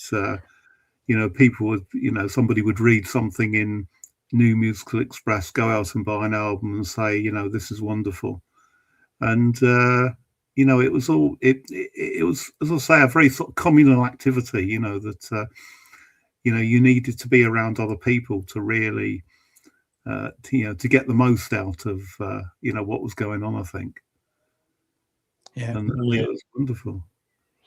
But now, I mean, there's a spider just walking around when my computer is just wandering around. How big is a spider? We're in Australia. It's a normal thing. Oh, okay.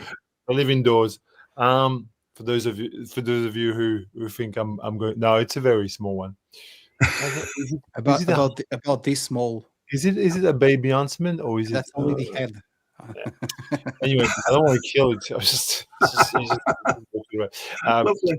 we're live. We're doing anything. Is it called Boris? Boris the spider? No, sorry. No, it's not called Boris. But what I was going to say about what Mike was saying before, and you know, we've got the internet, and we've got, you know, we can sample things, and we've got access to. But I also think that we're victims of the tyranny of choice. That is, there is just too much stuff at times to actually keep up. Yeah. If you only focused on Bandcamp alone, you could spend your entire day discovering new music, like literally Yeah. listening to new stuff all day long, and you wouldn't even scratch the surface. It's not even close. Like, and so it's a bit difficult sometimes to navigate the volume of new releases and what's good and what isn't good, and which is why sometimes when you've got one or two good sources and YouTube channels or whatever that can recommend things, or but in effect I don't know anything personally. I just most of the music that I buy, we got a crate of 2025 stuff on my feet. Yeah, you know the problem. We don't buy. We didn't buy 700 records last year. No, yeah, we didn't. But I was going to say, I've got this crate of things, and I think, I've got, I bought what 40, 50 records this year of new new records, and I'm talking new records, as opposed to all these YouTube channels that will buy yet another reissue of records they've already got. Yeah. which is to me mind-boggling, because I just think that You never know. Perhaps the new one sounds better. I mean, why would you buy another version of Nebraska, for example? This to me is so mind-boggling, to think that some people want 5 copies or 6 copies or 10 copies of the same. Look, it's not another side debate. The reason I'm saying this is none of the records that I bought this year I already had in any form. So, but this, how did I buy those records? How did I come to these records? By looking on certain websites, and by getting advice from friends, by all these kinds of. But it's a very, very small section of what was released this year, and it's virtually endless, and it's frustrating at times, because you think, well, how can you even stay relevant and in a way I don't want to try anymore. I was like, I'm over trying to be relevant. I'm just going to buy music. Yeah. Like it's why and how, and take a record like this one. I'll just show you a record from this year, a cool record from this year. Why would I buy this? What gives? This is Engelhardt Steve Davis. He's a painter called Kai Althoff. Is this guy here? He's a painter, but his name suggests that there's 3 people in the band, which there isn't. It's just one person, and the album is called ABCEEFD, whatever that means. A mix between Noi and This Heat. It's kind of like post-punk, but with a crap kind of. Why did I buy this? It was on the website of a local shop.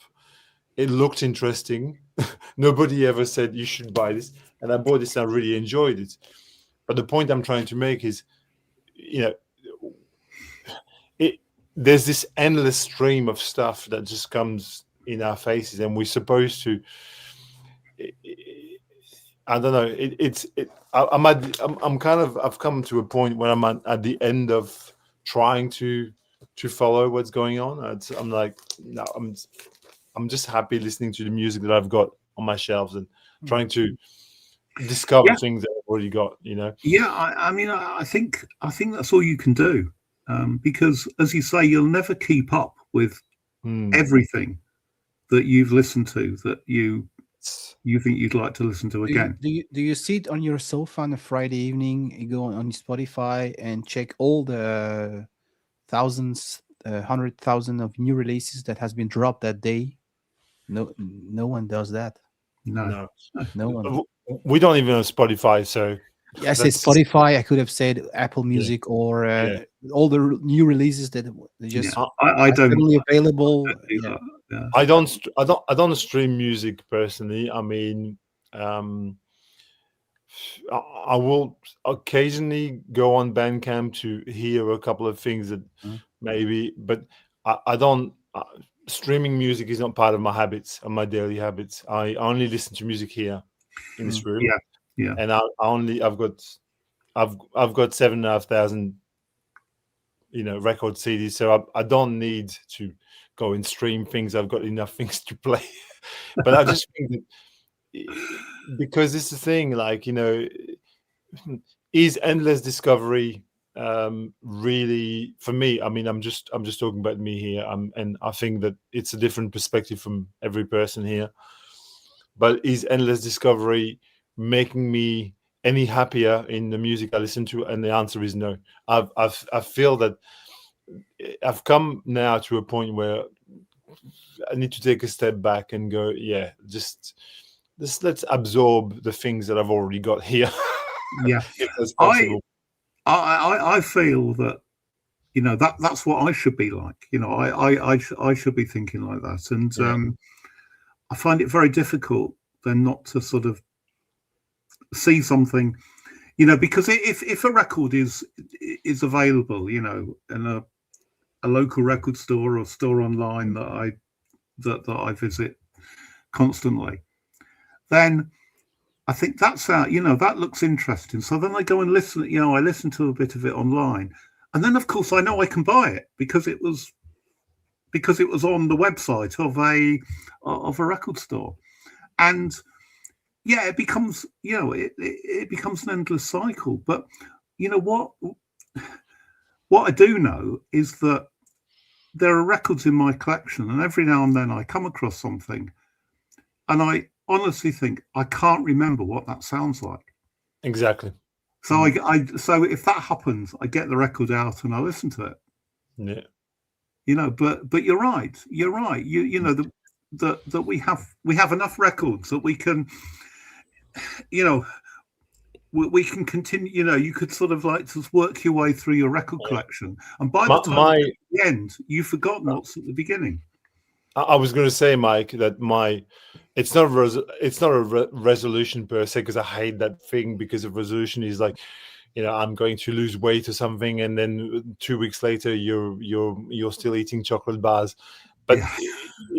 these are bad things. Resolutions are just ideas that most of them will disappear within, because old habits die hard.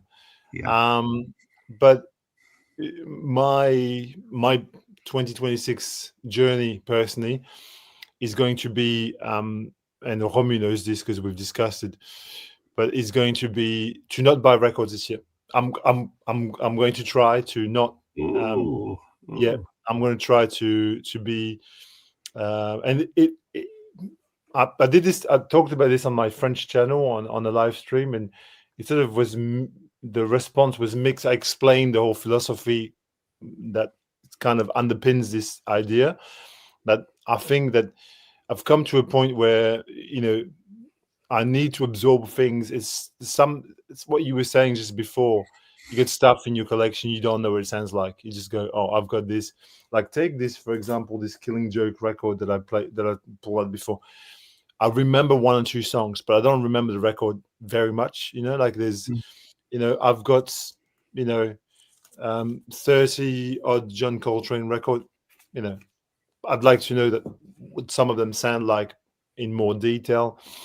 I think, it's come to a point where I welcome more things in my collection than I have the time for, and it's kind of counterproductive, and it's no longer providing me with the joy, when you've got the joy of the new.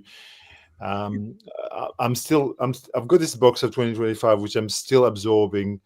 I'm like, some records I could talk about, but some records I've got a vague idea what it sounds like, and yet I've listened to them, and so I just want to take a back step, and what I want to do is maybe focus on 15 or so new releases that I will want to buy this year. 15. I'll cap it at 20. Let's just say 20 new records, but no reissues, no records from the past. Just like I will try and get probably between 15 and 20 new records, so that I still have things that are relevant to this year, for this coming year. But by and large, I'll try not to buy records this year. And last year in 2025, I spent 4 months without buying records, and it was very, very good because I had the time to just get through things and listen to things. And I think this year I will try to go for the whole year if it's possible, and reassess and maybe sell things and just get my lounge room is full to the brim. I can't put new records in anyway. Would you do an exception if you have a chance to travel? I don't tell your private life, but if you have a chance to travel in a country where I'm going to Vietnam in April, and I don't think I'll be buying records there. I was thinking about the other country you told me. And I'm going to go to Germany, but in December. Yeah. Germany and France in December. That's the end of the year, though. That's practically next year. Okay, I got you. So, Right. So, I'll probably be spending a week of 2026 in Europe, and then it'll be 2027. So, I mean, the thing is, I'm reassessing my whole, and there's so many examples of things that I pulled out today where I haven't listened to it for so long that I don't even know. I couldn't take this wonderful record. I can't remember last time I played this.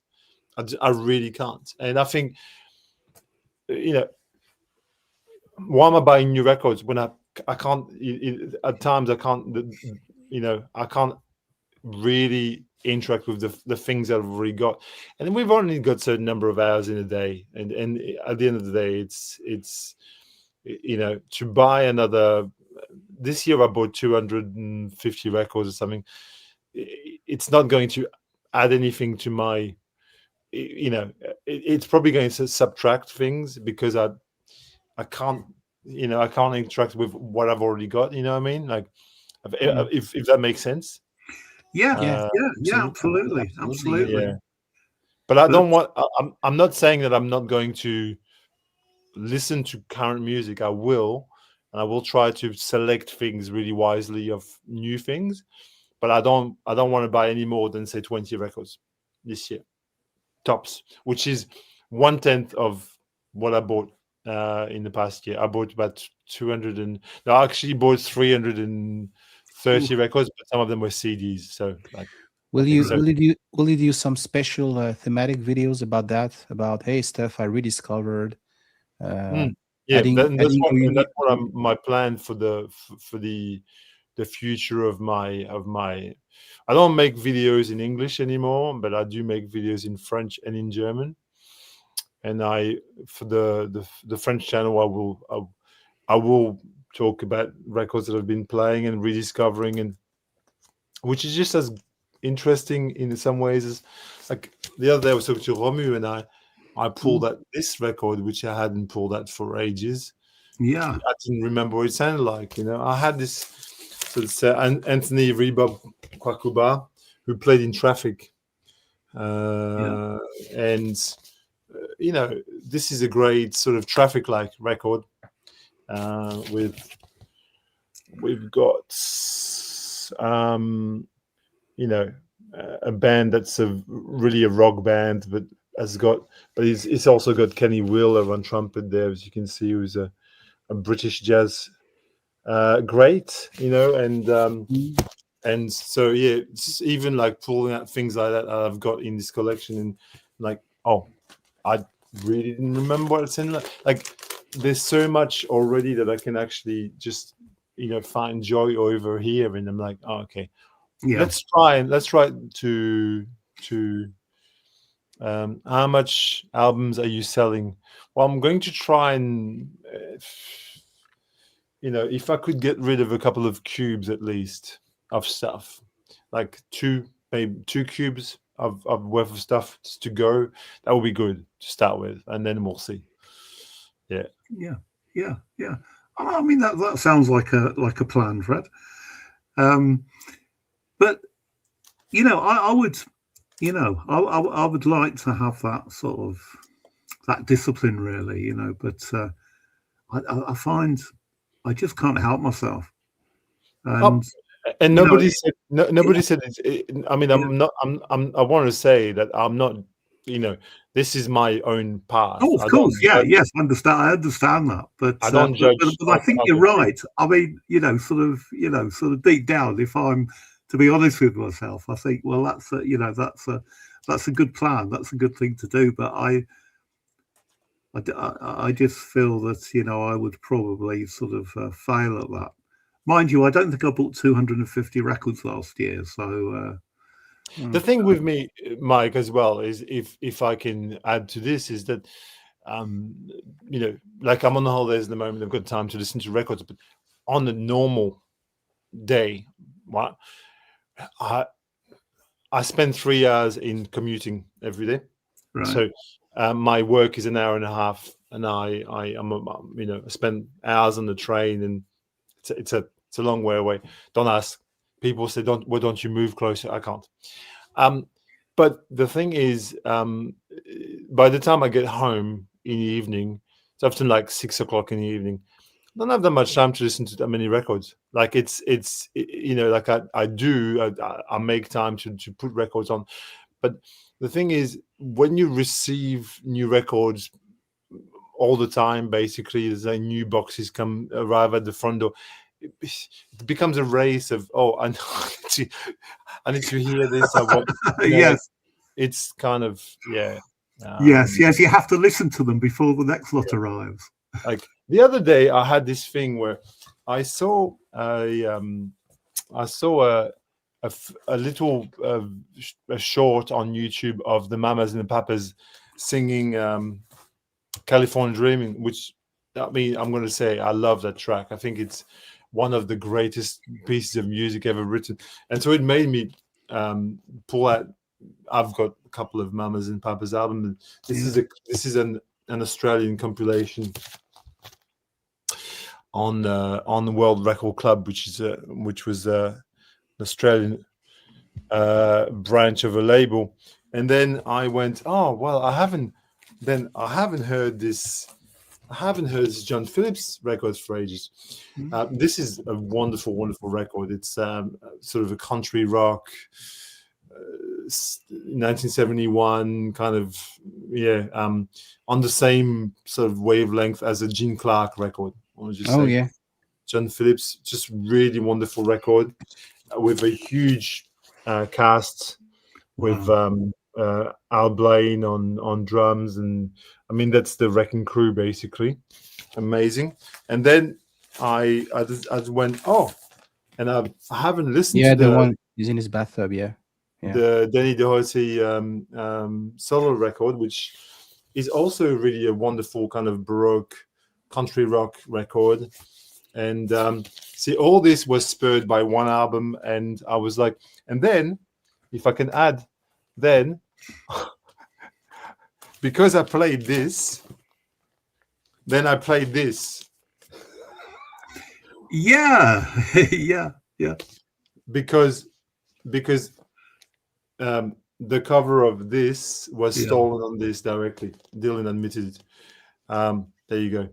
Desire by Dylan. So it's records that are just sleeping on my shelf and doing nothing and going, Yeah. oh well, just let's hear them. Let's interact with that music that I've got. And Romu, I think you would really dig this. John Phillips solo record, Mm. masterpiece. Yeah, I know the Great. other one, the Danny Doherty in his bathtub. Yeah, you already showed a Yeah, couple the of. Danny Doherty record is not as good, I will say. It's really objectively not as good as this one. But you mentioned Gene Clark, so you're speaking my language. Yeah, because the John Phillips is kind of like this. It treads the line between this outlaw country, folk rock, which Mm. Gene Clark is difficult to pin Gene Clark because he's on my shelf. Is classified as country because I've got a small section of Yeah. country rock. Mm. So is there with the John Phillips record, but I mean, it's my own classification. I can't. I usually I wouldn't say I hate country. This. It's not country. It's country Yeah. rock. Yeah, but Not Gene the Clark same is thing. my absolute hero, so it's an exception. Yeah, but it's not country though. It's country rock. Yeah, That's the thing. Like I can't listen to things like Hank Williams. Hank Will and stuff. It doesn't interest me. But if you just mix like Gin Parsons, um, Graham Parson. Graham Grandpa. Parsons, Yeah, yeah, yeah, Graham Parsons, not Gin Mm. Parsons. Graham Parsons, for example, amazing. Jim Clark, these kinds of records are interesting. Yeah, yeah, yeah, yeah. I mean, Mm. I don't have an awful lot of country rock, but I yeah, think Grievous Angel is a fantastic album. yeah. And it's modern adaptation. Bonnie Prince Billy, Bill Callahan, this Mm. kind of like alternative country that comes from is a derivation from that sort of 70s bastardized version of country, and now it's kind of sort of filtered down into alternative country, which is basically indie folk with a kind of sort of like rootsy kind of quality. I mean, Bonnie Prince Billy, fucking Yeah, genius. Bill Callahan. I mean, these are gods to me. So yeah, I think if you like Gene Clark, then Bonnie Prince Billy is kind of like it's on the same family tree. I think. Yeah, there Definitely. is Yeah. this collaboration with Tortoise. I'm really looking for. This is my Oh on yeah, it's top good. list. It's good, but there's much better Bonnie Prince Billy than that. I mean, really, like I See a Darkness is a million times better than this. I Mm. think so. You can there's a lot of good Bonnie Prince Billy that he's released about 50 albums, so Yeah. you have the choice. yeah, yeah. There's a lot, isn't there? Yeah. Mm. Okay, Yeah. everyone shows a last records, and we call it for a day. How about that, Okay, Yeah. Mike? You start first. okay. What if I show you something that I bought today? Yeah, I picked this up today. It was very, very cheap. Soft machine stuff. Oh, okay. Nice. So there you go. This is as you can see, there's no it's not quite the band they were, I think, by the time they got Mine to has got that cover. That my copy has got the inside cover is the black and white that you showed is what my copy looks like yeah, of that album. Yeah. yeah, yeah. But you know what, Mike? I will say it's a very, very, very good Soft Machine record. All the same, it's Yes, I agree. It's a record that I do know. But I saw it there, and it was a good price, so I picked it up. So that's it. Soft Machine Is stuff. is it more pop or more psych? It's more fusion. More I would fusion. say. Yeah, it's got that sort of that sort of jazzy sort of Canterbury sound. Mm-hmm. Yeah, Yeah. A la Hatfield North or National Health. Not really. Yeah. I suppose. I don't know. I don't know. Yeah, Yeah. It's got a not very really national health, are more sort of whimsical. yeah. I was going to say it's almost sort of like pop psych, isn't it? Mm. A lot of their stuff. Yeah, But that I think that Soft Machine has got a more. It toys a little bit with things like Weather Report, like in or not quite Mahavishnu because that's very, very, very technical, but I think Weather you're right, Report is a good kind of like. Because of the strong bass line, like you Hopper, maybe. No. No, I'm thinking just because of the totally underrated ambient like what Zeb said, 100%. Yeah. Okay. 100%. And number 5 is really good too. 5 is really good. 1, 2, 3. Yeah, third is the one where people say unfortunately third is very badly recorded. The sound quality is Yeah, poor. The CD is the go-to. You have to Yeah, say. the CDs go. Yeah. 1, 2, 3, 4 is really good. That's the last one with Robert White. 5 is really good, and 7 is really good too. I mean, there's a lot of After Soft Machine 4, buy yourself a matching mole. well, yeah, but I think 5 and 7 are really. You don't even need to go even that far. 5 and 7 are really good. 7 is really good. Mm. Yeah, you Yeah. enjoy it, Mike, I presume. Yeah. It'll be yeah. So I'm sure I'll be listening to that tomorrow at some point. Okay, Fred, you're next. One record. The last one. Show a last record. That's.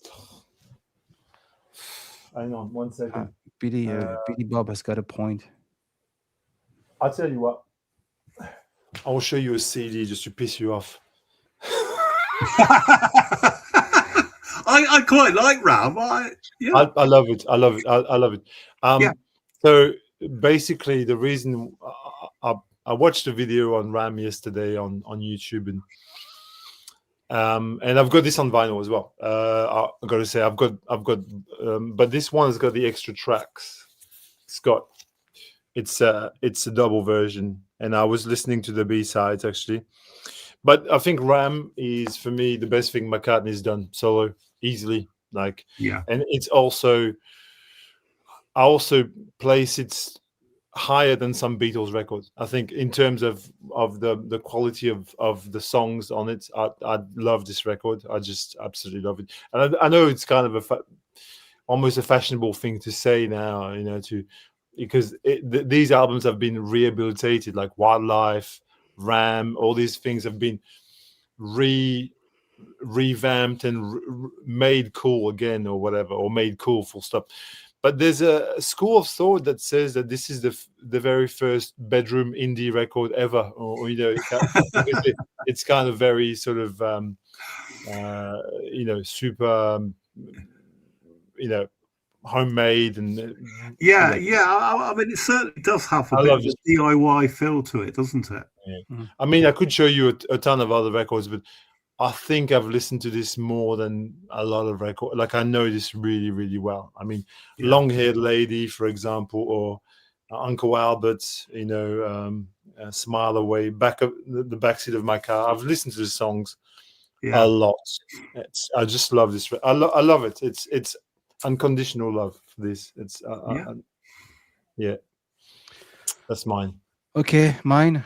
It's a present I got this week, and I was very excited because I expected this release. Who sent you this present? I wonder. A guy called New Delire. And so yeah, everyone knows about this band. It's funny you mentioned on the letter you sent me along with the package that it has this Stooges and the Saints. And I could recognize a little bit Fugazi, but with less energy. So, but what did you think of I think the first record is more direct. I only listened to one once. So because you'll see there's there's a directness and a very sort of like more. Yeah. Like you can see that they were just a band having fun. This one's got more concise ideas. Carry on. Yeah, I had this one on my Spotify, so I knew about this album. So, but as I said, the first one, which you also sent me, so thank you once again. I have to dive a little bit deeper. I wouldn't say any bullshit, so no opinion. But this one, really like direct and punk garage Australia. No brainer. It's a great band. It's a reissue, so does it sound? Does it sound good? Yeah. Absolutely. Yeah. Absolutely. Yeah. So I have no point of comparison on my Spotify, but no, it's fine. I know you had an OG, which you told many you sold or you trade or no. I've for this one I've got an original. The other one, the first record, which has been reissued in kind of yellow with a yellow sleeve, but the original was a black sleeve. I had as an original, and I gave it. A friend of mine basically got robbed, and he had that record, and I just gave it to him because it was just I don't know. I felt like it was a nice thing to do, and so since I've had it on CD, but I bought the reissue of the first one recently as well. Yeah. I grabbed it because I love that record. It's got a raw energy. I reckon those two records, Eddie they're the two best Aussie guitar records of the 2000s. There's no competition. I mean, they're just Yeah, yeah. amazing. I think they're the saints of the 21st century. I think. Oh, nice. Yeah, Yeah, I yeah. absolutely love the Saints. Yeah, So I sent Romu a few records, and I think he'll take the time to digest Yeah, them. I'm just taking the time. Original stuff I listened to like Yeah, several times. Didn't want to bring the stack, mm, and it's not yeah. it's good. Mm. Uh, Now we just passed the 2 hours 30 minutes mark. So Yeah, it's thank you good very time. much. Yeah, it's Um, good. We talk about reggae during the first yeah. hour, and then after we cover several different topics. So thank you very much, gentlemen. Once again, thank you to all the people in the chat. Merci beaucoup. Dankeschön. We have to do the three languages because it was international once again. And Grazie mille. dziękuję bardzo. Chwala. Okay. Anyway, nice to Shukran. yeah, merci. Okay. See you next time. Take care, everyone, and have a nice have a good year 2026. Yeah. Bye bye. Yeah. Bye bye.